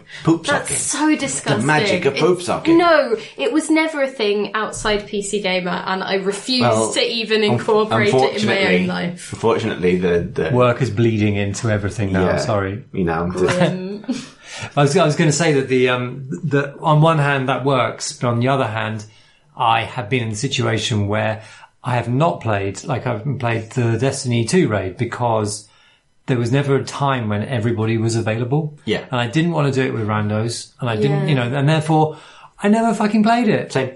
And it's We like, never played the. I never mad. played the last one because it was just the group of people that I did every raid with. Just we couldn't get that together. And that's like, that is a fucking real problem with multiplayer. And this is its greatest strength, is that you play with your friends, and its greatest weakness is that the best thing is to play with your friends. Yeah, it's interesting because co-op is such a finely balanced thing. Like I think I've said on the podcast before that like I don't like co-op a lot of the time because I think like so good co-op where everything's kind of firing on all cylinders. Good co-op, bad co-op. Yeah, exactly. Yeah, that's it. Yeah, it's really good. Good co-op is like the stuff I've been having with Vermintide, but it's not just the fear of missing out; it's the knowledge, like the kind of like strange, preemptive sadness that this isn't going to last. Yeah. Like I'm getting We've got like, to play now I'm because getting, like, it's there's like a All Welsh word. things must die, Chris. It's like a Welsh word for not being able to go home again, or the missing a homeland, like hreth. I think hreth. But I think there's also on like that. a Portuguese or There probably is. You know, like getting that almost immediately. Like I'm there, I'm like slow-mo bringing my hammer down onto the face of a Chaos Marauder, and I'm thinking like, this good time ain't gonna come back. Savour it, Chris. Like, just like casting a glance, like almost like my friends are kind of suddenly framed in sepia, and I'm just looking at them like, to dust we shall return. we will never all be this beautiful again. And you won't get to binge watch Elementary. Oh, my friend, you have no idea. My tiny, tiny memory means I can watch it all fresh in about 3 weeks' time. And be surprised. See, this is the thing. Your ability to forget procedural crime shows means that they remain a kind of endless supply of entertainment. It's great, isn't it? Whereas I have the exact opposite relationship with co-op games, where it's like I'm fighting the inevitable tide of my own knowledge. Wow, that was such a humble brag. I know. It was, wasn't it? That's next level. To be fair, I basically just wrote a bit of elf dialogue for Vermintide. Good. Questions? Maybe? Shall we? Anyone? I'm totally cutting in on that without the previous thing. Anyone for questions? You've walked. I'll pour. Why not? Why don't you not make me sound like I've lost my sweet mind? There's no... From Royston Basie. We can't row back from this. We can only row onwards. I just sound like a creepy person who's turned into a spider and is starting to demand things. Oh, that caricature. Oh, yeah. Famous, one of the classics. You know, stereotyping. You've been typecast, I Pip. know, I really have. Demanding freshly metamorphed spider. Would you like to do some questions or not? You come back to... I don't know. Yes, so first comes from Henna. This is more of a kind of, do you know what this game is called type question, but I figured I'd ask, because I don't. That's still a question. It is totally a question. He writes, Dear C&C, a few years back you discussed an indie game with a Groundhog Day scenario where you replay the same few minutes of a man and his wife. At home, I don't remember any details of the game's title, but if I'm not mistaken, the title contained the time span that gets repeated. 12 minutes. Is it 12 minutes? It's not out yet, but it's being made by the artist Luis Antonio, who worked on The Witness. Oh, that looks lovely as well. Beautiful, beautiful Good pictures. job. Or at least I believe that is, because if if that was not, then there's another question that you can... But the gentleman said that it was 2 years ago that was being chatted about. It's been a while. Has it? It's been in that development long? for a while. Yeah. I'm going to call that one solved. Solved. Put a tick. He's put a Mystery tick. solved. If not, we've cut you off before you got to the crucial point where I found out I was wrong. Hooray! This is the thing, right? You know, like... If you'll like this one more. This is the trick for success, is to just interrupt when you think you know the answer and then refuse to let someone finish. I'm learning this. That is how you win University Challenge. Yeah. Or lose University And do Challenge. the politics. Yeah. And the business. They're all linked, really. Catchphrase as well. Ding that buzzer. Woo! And then... What kind of ding was that? That was actually, yeah. no, I've heard that one. Thank you. Oh, See, it's Yeah, like actually, more no. of a No, I twanging know, noise. you're right, it is a Thank twangy you. ding. And then you're like, bricks. And then, you know, because that's all you can see, because the man is standing there shouting, say what you see. If it's up there, And you've I'll give you the panicked. money myself. Exactly. But I only remember from the days of Roy Walker, when it transitioned to like Bradley Walsh or whoever, I was just kind of, No. it just wouldn't fly really. That's one for Christopher's generation. That's Bradley Walsh is all you think That's about. all I ever knew. When I were a lad. Bradley Walsh is all I ever I've knew. only had one Bradley Walsh. Between us. For those Don't catch him too quickly, you can be bored by tea time. I don't know what I'm talking For about. those unfamiliar to the British Isles, Yeah. Bradley Walsh is a particularly mundane member of our community of light entertainers. I think Bradley Walsh would like to take issue with you on that. You're going to get messages from him and his Oh fan club. no! And an email. If Bradley Walsh would like to fight Alex Wiltshire. Alex Wiltshire. I'll web be in detective. Central Bath. No, I was Next Tuesday. Slow down. Our Patreon is available. Patreon.com/creating crowbar /again. Wiltshire v Walsh. What would they W bowl. paying for? Where would the money go? What is It's it a for? stretch goal. It's to pay for my hospital bills. No, I mean, Oh, you're not going to use the NHS? Interesting. Oh, come on! Look, I mean, I think. Presumably there's some statute of limitations on, like, you know... Calling people out on, like, entertainment shows. Yeah. Yes, exactly. Like, you know, when the NHS ambulance shows up and it's like, did you call out another light entertainer? We've told you. Like, you're wasting national resources. For you, anyway. Well, they must have had ambulances for some things, like Takeshi's Castle, and It's a Royal Rumble. Anything with Noel Edmonds in it. Yeah. Yeah. You must have had to have, like... St John's ambulance on. Readers, Chris gritted his teeth there. Not a fan of Mr. Blobby. Blobby, Blobby, Blobby! He's local as well, isn't he? He lives very close to We're him. in Crinkly Bottom. Yeah, there's Crinkly Bottom is here. We're moving. Yeah. Wasn't there like a Mr. Blobby theme park There is, for yeah. a time? Yeah. Not anymore. There are some great photographs of it now. Kind of Where it looks like grown fucking over. Zone from Stalker. It does, yes. It really like does. What it went- Banksy could only dream of.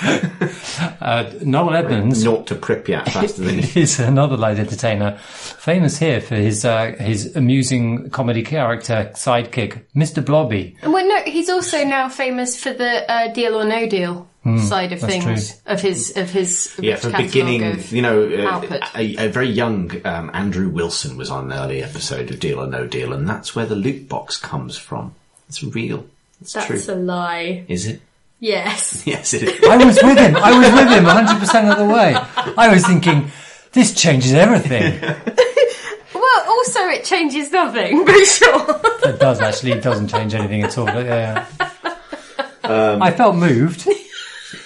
I love that we got a straightforward question that had an actual answer. I answered it really And quickly then as well. regurgitated. Answered it so fast. Good. Our next question comes from Chris, who writes, Dear Playton, Ploughman's Lunch, does it worry you that there are real classic indie games being missed on Steam and other platforms purely because of the volume of games coming out? I imagine the job of a journalist is hard, trying to find, track and follow indie stuff. Love the podcast. Please keep them coming. Chris, P.S. The only reason I posed this question is I want you to try In Celebration of Violence. It's a terrible name for a game, but I quickly discovered it's an incredibly deep and wonderful indie RPG roguelike. I guarantee you'll love it. Is the lead developer Put it up on the list. Chris? I don't know. It does, it worries me. It's a continual worry. Well, it's one of those things where, like, you just do your best to try and find interesting things, because otherwise, like, you've wasted everybody's time. But, I mean, obviously you sort of wonder whether you've missed stuff out, but also that's not entirely on you, if you see what I mean. Like, there's also I think the we're journalists, and therefore our real duty is to our readers not to sort of game developers. Absolutely. Yeah, I think also it's things like it's also a worry for storefronts and things, right? Because they're trying to sort of link discoverability with, you know, sort of more individualized recommendations and things, trying to make sure that things that people want to play or would pay for get in front of the right people.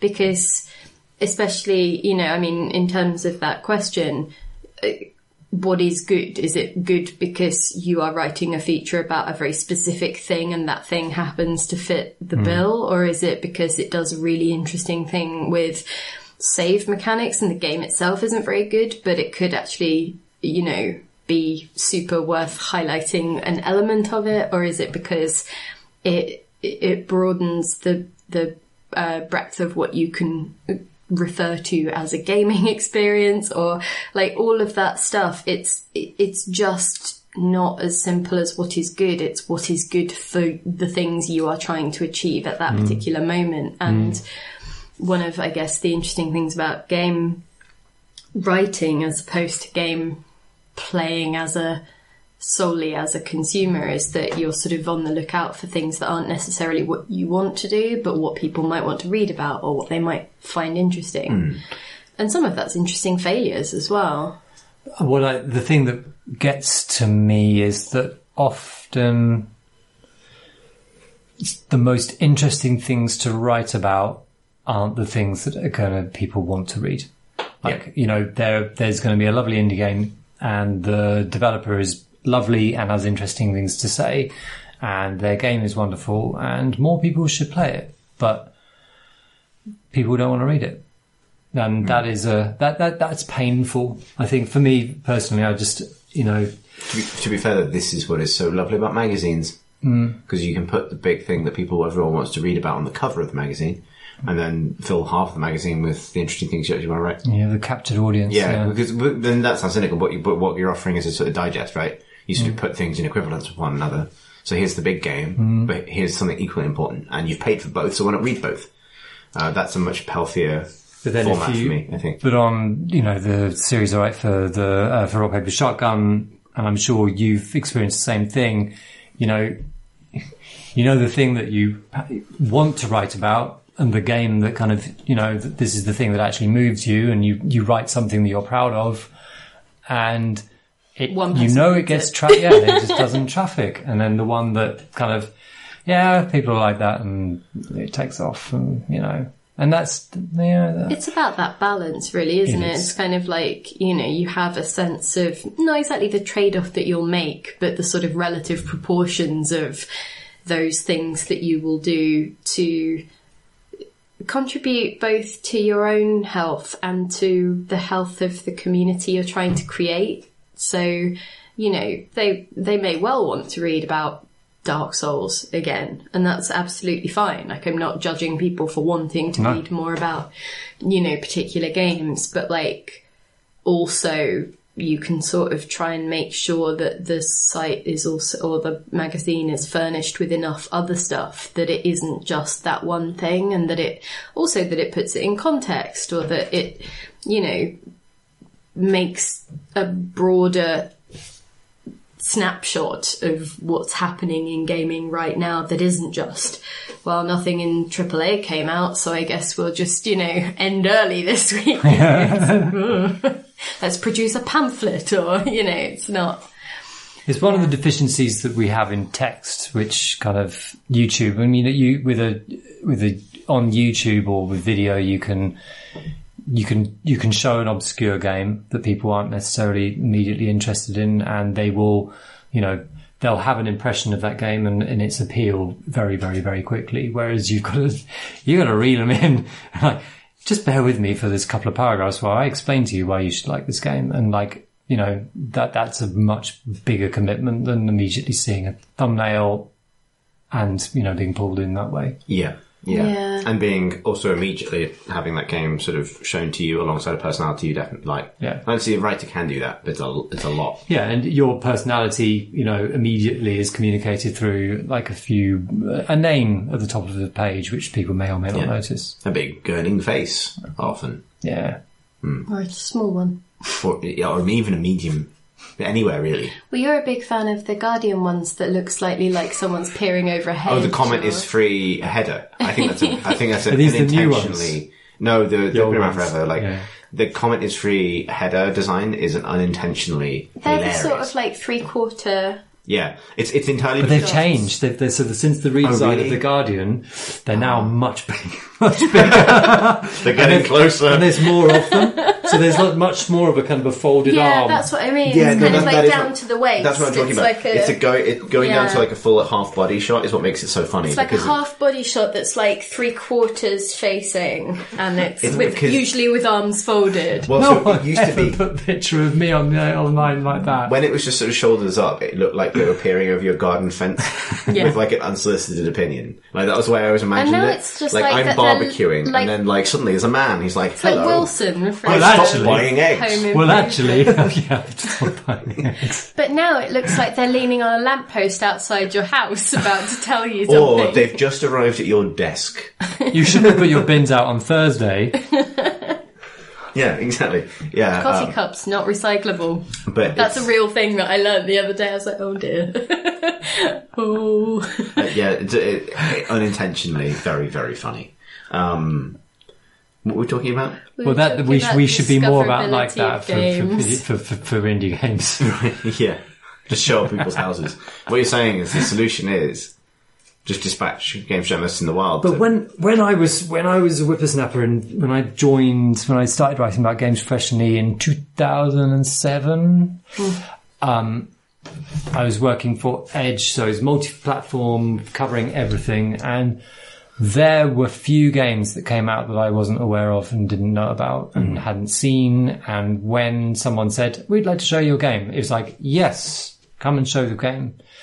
And that that was a great feeling of just knowing, you just knew what was going on. You actually felt like you had encyclopedic knowledge, right? It felt like I was an expert, which is what I should be, Whereas now I feel I'm flailing in the dark almost all the time. I'm not aware of everything. It's so easy, isn't it? Because, I think I've said this a few times before, but I mean, I specialise in indie games, like artsy indie games, like usually free games, and also esports. And so, but they're both things that if you don't pay a lot of attention to and keep that knowledge current, it's so easy to get absolutely out of date, or, to not know what's going on, and to sort of, but also to not know where to start. So it can easily feel like there's nothing going on, or that it's all weird or overwhelming or whatever else. So that's kind of interesting.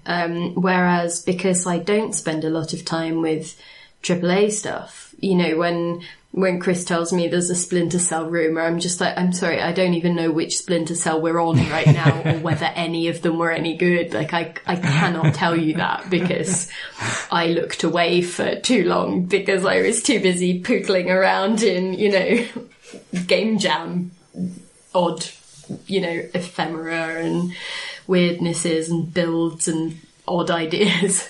And the net result is good, because it means that there's this incredible variety and ever-changingness to it all. Yeah. But I think the real, there's so much opportunity not to be found.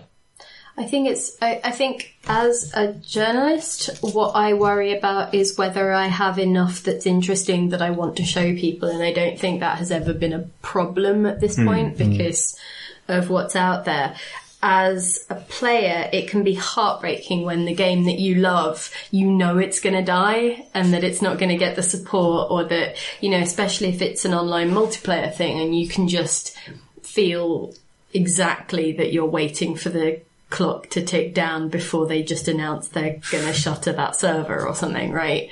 So I think it's more that sense of, why does everyone keep ignoring this gem, is going to massively affect the developer and any community that might be building around a game, rather than the other way around. And that's not to sound callous, it's more just that's the way that will shake out. Should we move on to our next question? Please. The next question comes from Sean, who writes, Assemble Company. Many years ago, as it was fresh out of beta, I dragged myself through the quagmire of learning Dota, specifically so that I could understand the conversations you would have in the early days of the pod that sounded so interesting about this bizarre and arcane game. Despite drifting away from playing due to reasons, I still enjoy hearing you talk about it in depth, about Wizards, so please indulge me this one time. What are your opinions on Dota Plus? I always felt like the battle passes were akin to a subscription fee anyway, so to me it makes sense to have a monthly system. But I'm sure this is a controversy to be found in it somewhere. Cheers, Sean. I can tell you the controversy that I have seen pop up in internet comments and the like, which is that it is essentially asking players to pay for a service that will give them a tactical edge, because it taps into a huge pile of data and offers recommendations above and beyond what you can get using any other free service, right? Recommendations for what? So it it might be worth backing up just to explain brass tacks what Dota Plus actually is. So it's a $4 a month subscription fee that then nets you a bunch of sort of bonuses in terms of challenges associated with particular heroes to kind of like help you hone your skills in that section and sort of like learn better. And also I believe there's like particular cosmetic stuff. There's terrain, which is the map that you play on, but it changes per season, so it's kind of like an aesthetic thing as well. But also one of the sort of the biggest things is that it taps into the data from all of the games played and can then offer you advice on things like which hero to pick in the drafting phase based on what your team and their team have picked, and it can offer you build recommendations, so which is your next skill to pick in the lineup according to how the game is going, and it can then, it can recalculate that stuff on the fly if you ask it to, if the game takes an unexpected turn, and it can offer you, equipment recommendations and so on and so on and so on. So is this with the kind of intention of teaching or actually being an I aid? have a Dota Plus subscription and I've played with it a bunch. I would say that it doesn't do any of those things as intelligently as that makes it sound.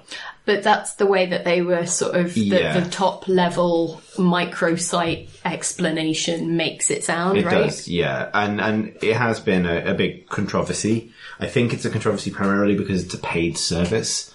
And that always causes big rifts and divisions, I have found, in competitive game communities, and particularly free-to-play game communities, because a lot of people who play free-to-play games do so because they are free.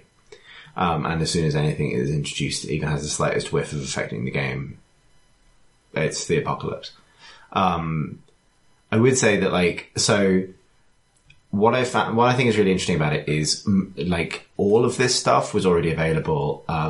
Some of it for free, some of it paid through third parties. Well, I was going to say, I wonder whether it's partly them trying to undercut Dota Buff, which is I would say, the main provider of that information until this point, and their paid subscription, I think it was like $55-ish per year. So $4 a month, or the slightly reduced rate if you go for like a year's subscription is less than that, right? So yeah. I mean, obviously Valve, so yeah, I feel like for people who don't follow Dota closely, a lot of what this actually does is going to be super unclear, so that's one of the reasons I'm a bit wary of getting into the weeds on it.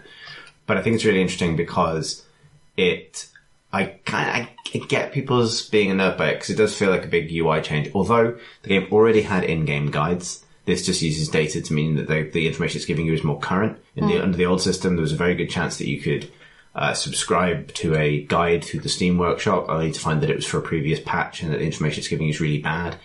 There was a load of uncertainty attached to trying to find information that you basically need. So if you need a guide for a character you haven't played before, you need just some information on good laning combos or counters to an enemy composition or something like that. There's a million places online where you can find that information, and all of it is a very short, very easy Google search away. But it's often sometimes unreliable. It's not, you know what I mean? You need that information at a point when you cannot tab out of the game to go do that Google search, right? Although, I was talking to a friend about this the other day, and I think the way I would think about it is, so previously, obviously Dota still has an astronomical skill ceiling and a very, very, very, very steep learning curve. However, one of the reasons it's always been so steep is it's not just about how good are you at making the right strategic decisions in this kind of crazy sandbox, nor is it how good are you at technically using the right abilities and the right times on the right people, because it's also got a very high physical skill ceiling as well as a strategic skill ceiling. There's also elements of how good or persistent or diligent are you about researching the game? How much time do you spend reading and actually understanding patch notes? How much time do you spend following pro games to learn how new compositions are forming? How much time do you spend basically doing Dota homework? And to the degree that the Dota Plus stuff is cheats, it's cheats on the homework. It can tell you what to pick and what to buy. It can't tell you when, where, or how to use it, or why you'd be buying it. It makes the access to that information that has always been necessary a bit more reliable. And so, in a sense, yeah, you are paying for an advantage, but it's kind of and this is such a tricky thing about it, so maybe that element of it should just be free, because it does feel like a leveling thing. But my feeling of it is that, it might give to otherwise equal players, the one that pays might have a slight edge based on they might have a better time picking the right items and things, but there's nothing stopping the other player from picking the right items because they have access to information from lots of other sources. And in an even fight, I wouldn't be able to, I don't think it would give you an actual advantage of any kind. Is there also a danger of it kind of standardising the game? Like, you know, it's the sandbox is too deep. Like, it literally can't happen. Well, I think, so a couple of things that came to mind while I was reading about it, or while I was sort of looking at what other people were responding with, is the big thing that came to mind was that I think it will help certainly newer players who feel absolutely overwhelmed by that stuff. You know, if they wanted to have a thing that would just say, skill your Q thing next, right? And I think that our friend Chris Higgins raised an interesting point on Twitter when he was saying, I think it would be really cool stuff for new people, you know, with regard to like learning new heroes and stuff like that, and that information helping out with that. But given that the free to play thing is the thing that gets new players through the door, presumably, how are you going to sell them on a $4 subscription to something that is, you know, famously difficult, or, you know, that kind of thing? Like, I think that's a kind of an interesting point of mismatch. And the other thing that I was sort of thinking about was that for me, the interest is pretty much entirely in the individualized hero challenges, or how much they would help me get to grips with a new hero or something, because that's something that Dota for me has always lacked, because I get stuck in ruts. Like, I have 3 characters that I play an awful lot, and I just will not branch out of that at this point, because my skill level with those is such that if I go into a match with an unfamiliar hero with my current MMR, it would just absolutely screw the team up, and I would just get a torrent of abuse, right? Because I wouldn't know how to play it at the level that the game was pitching me at. So things like that are things that I am personally more interested in. And the other thing, the last thing that I was mostly sort of interested in, whether they would release any stats on, especially if this, whether it's now pay to win argument continues, is that I don't think, for the reasons that Chris outlined, that especially the fact that it doesn't tell you why you're doing things, so it's not like you're necessarily learning from what it's doing, it's that you're maybe abdicating to that system. Yeah, and I've seen it be wrong as well. So I think that at a certain point it would absolutely drop off the usefulness. Like, I can't imagine a pro finding it useful, because, you know, it's relying on data that is already in the system. It's not stuff that is being sort of meted out on the fly. You know, it's like that thing where the meta changes when you go to a pro event, because people are bringing out all of these things that they've been experimenting on, or, you know, that they've sort of got a slant that's a bit different, or that people are sort of responding to what other people are doing. So everything's changing moment to moment. So a system that is built on information that pre-exists won't have the knowledge in its database to help with that. It won't. Yeah. Some and some, because the information you get is based on your MMR. So it's not what is the entire player base doing with this character, it's what a player's at your level doing. No, but you take my point, right? Yeah. Because even if it tells you what people are doing, it doesn't tell, like I say, it doesn't tell you why. It doesn't tell you that so-and-so will be using smoke at this moment. It doesn't tell you that so-and-so is probably in the secret shop, or that your courier's about to get sniped, or... Yeah, there's a vast amount of, like, it's like the game's learning curve is so vast that, like, this will help. And it will help democratize access. Well, democratize for a fee. I don't know if that's a kind of you know, a contradiction in terms, but it will make access to that information a little more reliable, because it's so easy to get bad information. But I wonder whether they will have in the tournament rules explicitly whether you're allowed to use it or not. Yeah, it'd be interesting. Like, I have one, like, so, there's a bunch of other things that come with it. So, for example, those hero-specific challenges, they're not a tutorial feature at all. Like, I don't think that's what they do. They're more like achievements that get you points that you can use to unlock. Sure, but, like, they are tailored to particular heroes. Yes, they are. Yeah, they are. So And I think they might rotate as well. But the reason that I mentioned that is because that's what I would specifically pay for. That's the thing that would push me over into paying for that subscription. Yeah, and it's cool to be able to like earn. So you can now earn cosmetic sets in game, which you never used to be able to do. It was always premium money thing. So it's very much like a lot of that stuff feels like it's been broken out from what was initially the compendium system and then the battle pass system, which is sort of tied to specific esports events. And now it's just Dota always has this thing. Are they going to have a compendium? They'll probably have one for the international. Because I assume that the compendium won't be going away entirely because it's such a money spinner. But this is clearly replacing battle passes. So don't know. But like I've already had situations where I want to switch off elements of the Plus service, and that's. I mean, I think it's really interesting. Like I can get why there's this instant reaction to anything like this being introduced, but it's actually quite intrusive and like a little bit kind of inaccurate in annoying ways, and it requires a lot of game knowledge to understand the information it's giving you. So I don't, in a lot of cases, like, so obviously, so one really super basic thing is like when you level up now, it will say like 75% of people in this situation put their skill point here.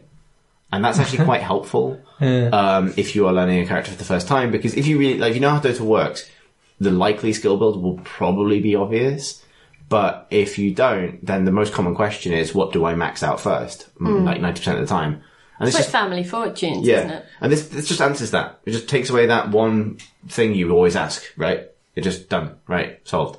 But then it always gives these like, it tries to give these like suggested item builds based on the state of the game, and it's never quite right to me. I don't know. So someone, I think it Maybe might have I'm been bad, but, you know. the guy who wrote the news story for PC Gamer. I think it might have been Andy Chalk, but made the analogy of like recalculating stuff like a sat nav or something on the fly, and that, you know, I think that with the inaccuracy as well, that sort of makes sense, because, you know, like when the sat nav's like turn left here and you just sort of look at a lake and go, Yeah, I'm exactly. gonna use my human brain and not do that right now, thanks. It's like recalculating route. Like, yeah, I mean, if anything, I would say that its offerings might be a little bit thin at the moment. Like, the data analytics stuff is nice, but Dota already had really, really good post-match data. And in fact, the pages that it adds to the post-match stats, this is the most fascinating sort of known to man, obviously, if you have a Plus subscription, are like, in some ways, the least useful. So like, what it will do is, if you have a Plus subscription, it will add, so it'll give you bars for your performance, and then it will give you a bar for the average performance of a player at your current rank. So you can see whether you're over or underachieving relative to your rank in a given game in lots of different metrics. And that information is basically useless. There's You just feel really bad about yourself. well, yeah, you're like, you know, like welcome to Dota. I went up a rank. It's the first time I've ranked up since the new MMR ranking system came in. I'm waiting out the full decay. It's like, you're on 0. And Yes. and I was underperforming for my previous rank in every single metric except one, which was kill assists, where I was so far ahead it ranked me up. So it was like, this doesn't make any sense. Just blowing off the lid to so show that the whole thing is mental. Well, Yes, it's like, basically. It went through a phase of, I don't know if this still exists, I'm assuming so, but like, it would show you your little pentagon of Yep. whatever. So it would like, and the different points of the pentagon would be on this 5-pointed circle, like, and so it would tell you how good you were at support, how good you were at initiating, and, you know, mine was essentially a triangle at some point, because it was like I was absolutely terrible at all of the things that, like, 3 of the roles did, and then I was, like, great at, you know, warding. But yeah, so it was just kind of like, It still does that. I've managed to break my eerily even pentagon. I used to have a kind of completely average in every single category. The most median man.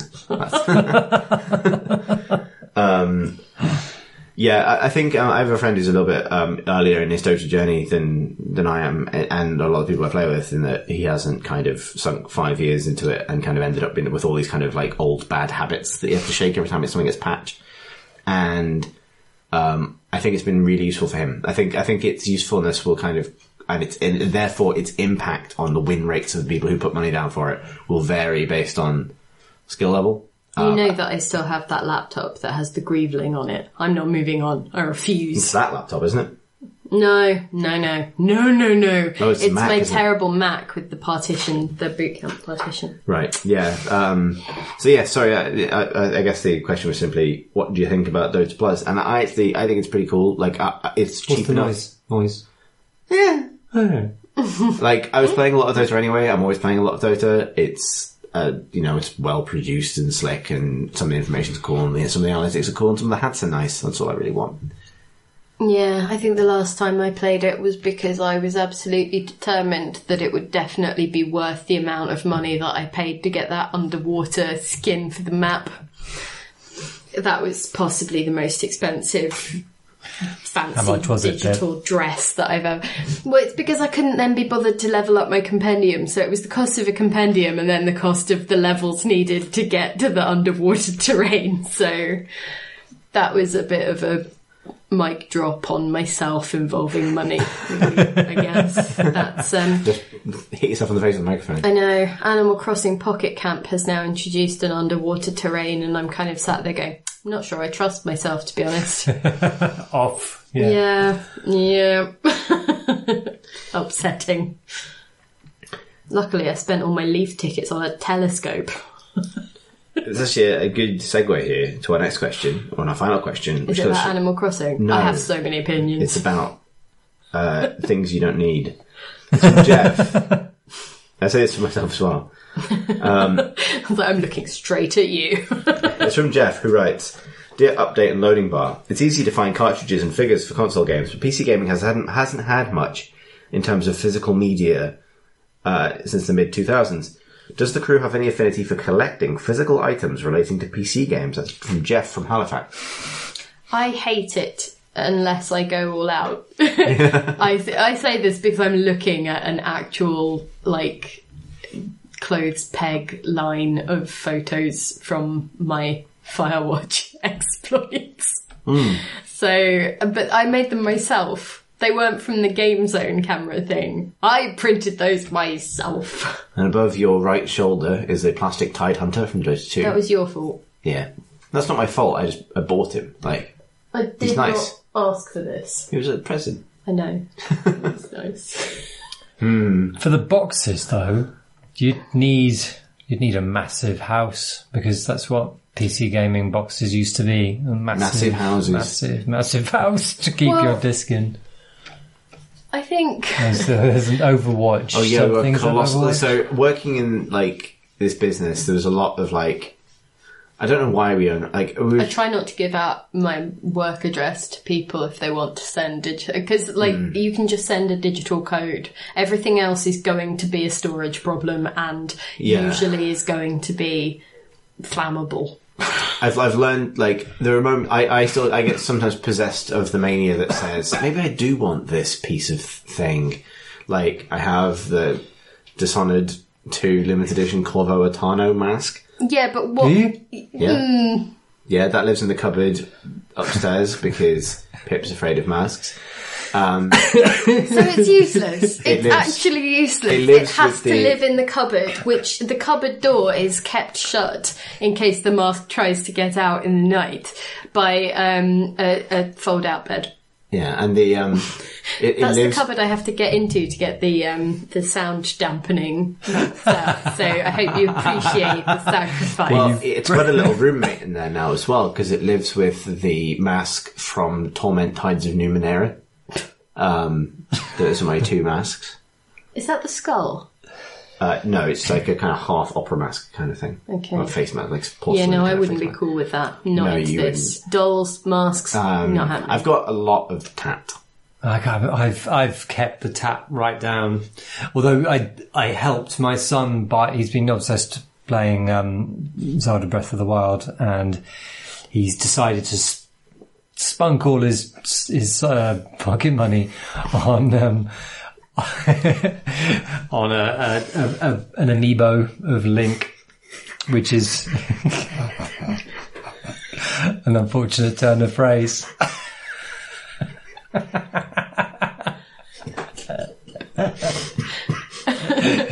He's also got Chris We've has a lost mouthful Chris. of beer, and things are looking pretty dicey right now. Oh, we're all good, folks. Amid full recovery. Sorry, you were saying an amiibo. An amiibo. Sorry, for some reason I just heard an amiibo in my head in the words of My Libido from Smells Like Teen Spirit.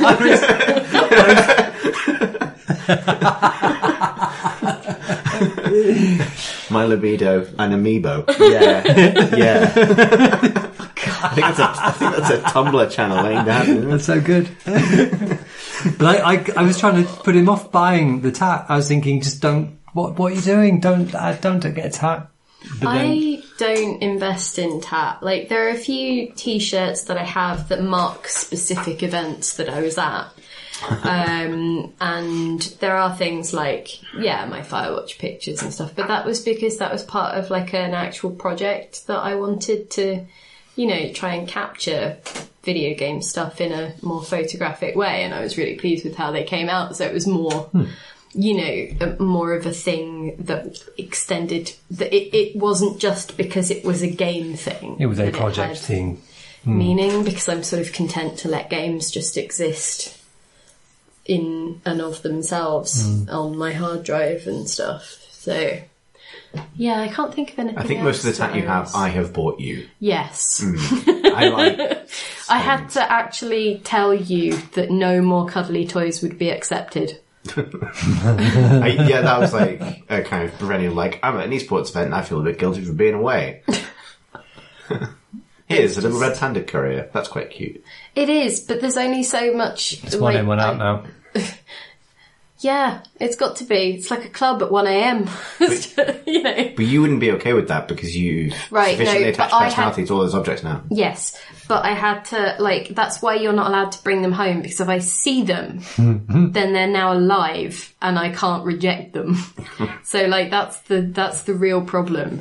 Because, when I was still living in London and not with you, I had to explain to you the rota system for which cuddly toy got to sleep in the bed so that none of them felt like they were being unfairly, maligned or, left out. This is what's good about it, is your desire to live a kind of minimalist life free of things. It's actually fundamentally based on the desire to not be cruel. Not to be attached. Yeah. It's there's only so many spaces in the bed.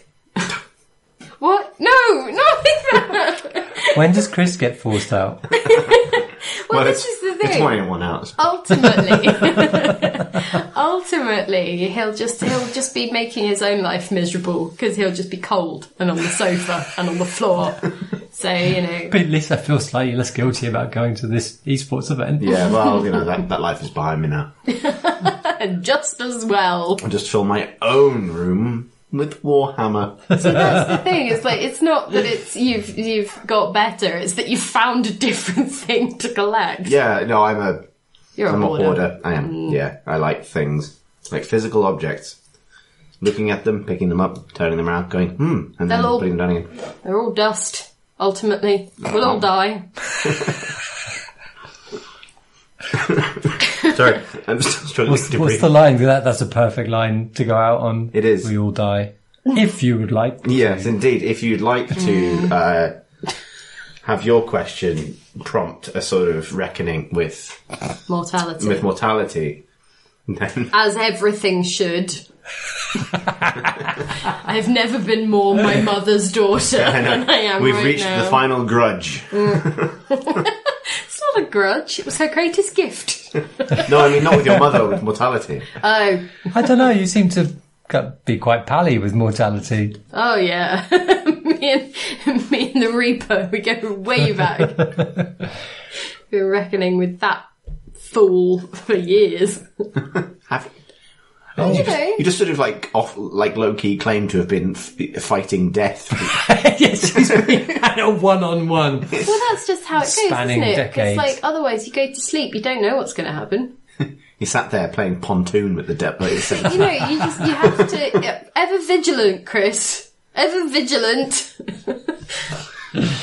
Otherwise, you're wandering. I feel like we're getting. I mean, we've been rumbling off topic since minute -1 of this episode. Since I preempted your introduction, I forgot what number we were on. But I feel like there's an interesting combined issue here with both objects having a tremendous interiority that can be betrayed or hurt, and the objects having no permanence whatsoever.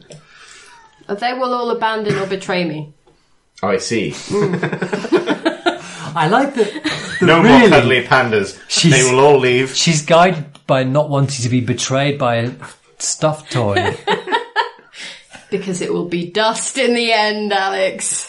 It will either leave or it will turn to ash in my mouth. Don't eat it, for heaven's sake. And stop burning them. They're highly flammable. What more can I tell you? Chris's knockoff toys. Pip hates Mondays and entropy. Lasagna's great though. Lasagna doesn't turn to ash. You have to eat it quickly, otherwise it will. Really? Will it? How slowly would you eat a lasagna that it would turn to ash in your mouth? You know, to dust we shall return. But you were talking about ash, not dust. No, that's true. Or is it dust, not ash? Well, dust is fire ash. I mean, yeah, it's ash from fires. This is the end of the podcast. Are you sure? It might be possibly, Everybody listening is now dust and possibly or in ash. total. 230, nice round number. Draw a line under it. I do hope that people are feeling that they might die. I mean, they will.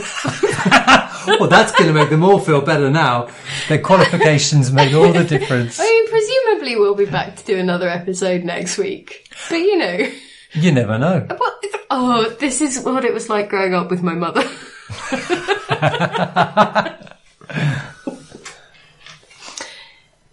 Don't die. Sorry, I thought you were going to... I did a little gesture like, do you want to do the outro, Pip? Oh, you know, sorry, no, I thought you were like, just go on. I didn't really want to. I thought I'd done enough damage. I think this might be unlistenable. Fund us on Patreon, though, won't you? Patreon.com/Great-Crowbar. If like and subscribe. YouTube. Jesus. YouTube.com/Great-Crowbar. Twitter @Twitter.com crowbar. Forgot that one. @Crate&Crowbar. If you'd like to send us a question for a future episode of the Crate and Crowbar, you can do so by emailing us questions @crateandcrowbar.com. You can find our Discord channel on Discord. There's a link on our website, crateandcrowbar.com. There's lots of lovely people there, each doomed. Well, that's just life, isn't it? It is, yeah. If you'd like to follow us as individuals, if we're still alive by the time that covers. Well, if nobody deletes my account, that'll outlast me. That's true. If you'd like to pre-book your seats for a digital ghost, you can do so by following us on lamented internet service Twitter. I might set a tweet deck scheduled tweet for in 100 years' time. You know what? I might, and it'll just say Pip. Damn it. That's what yours was going to say, wasn't it? No, I think I might have gone with there's never been a better time to invest in Pipcoin. Just in case that's come back around and I'm still alive. What is your Twitter handle? I'm glad you asked. It's @PhilippaWar, which is PhilippaWarr. Alex, where can people find you? Rotational. Excellent. R-O... I wasn't going to ask you to spell it, Alex. Alex but was you a volunteered. web detective. Arrow. Pato. Break-to-topo-topo. Arrow. Pato-pato-po. Rotational. Going round in a circle. Ational. And I'm on Twitter @CThurston. That's CTHURST. Thanks for listening, everybody. everybody. Yes.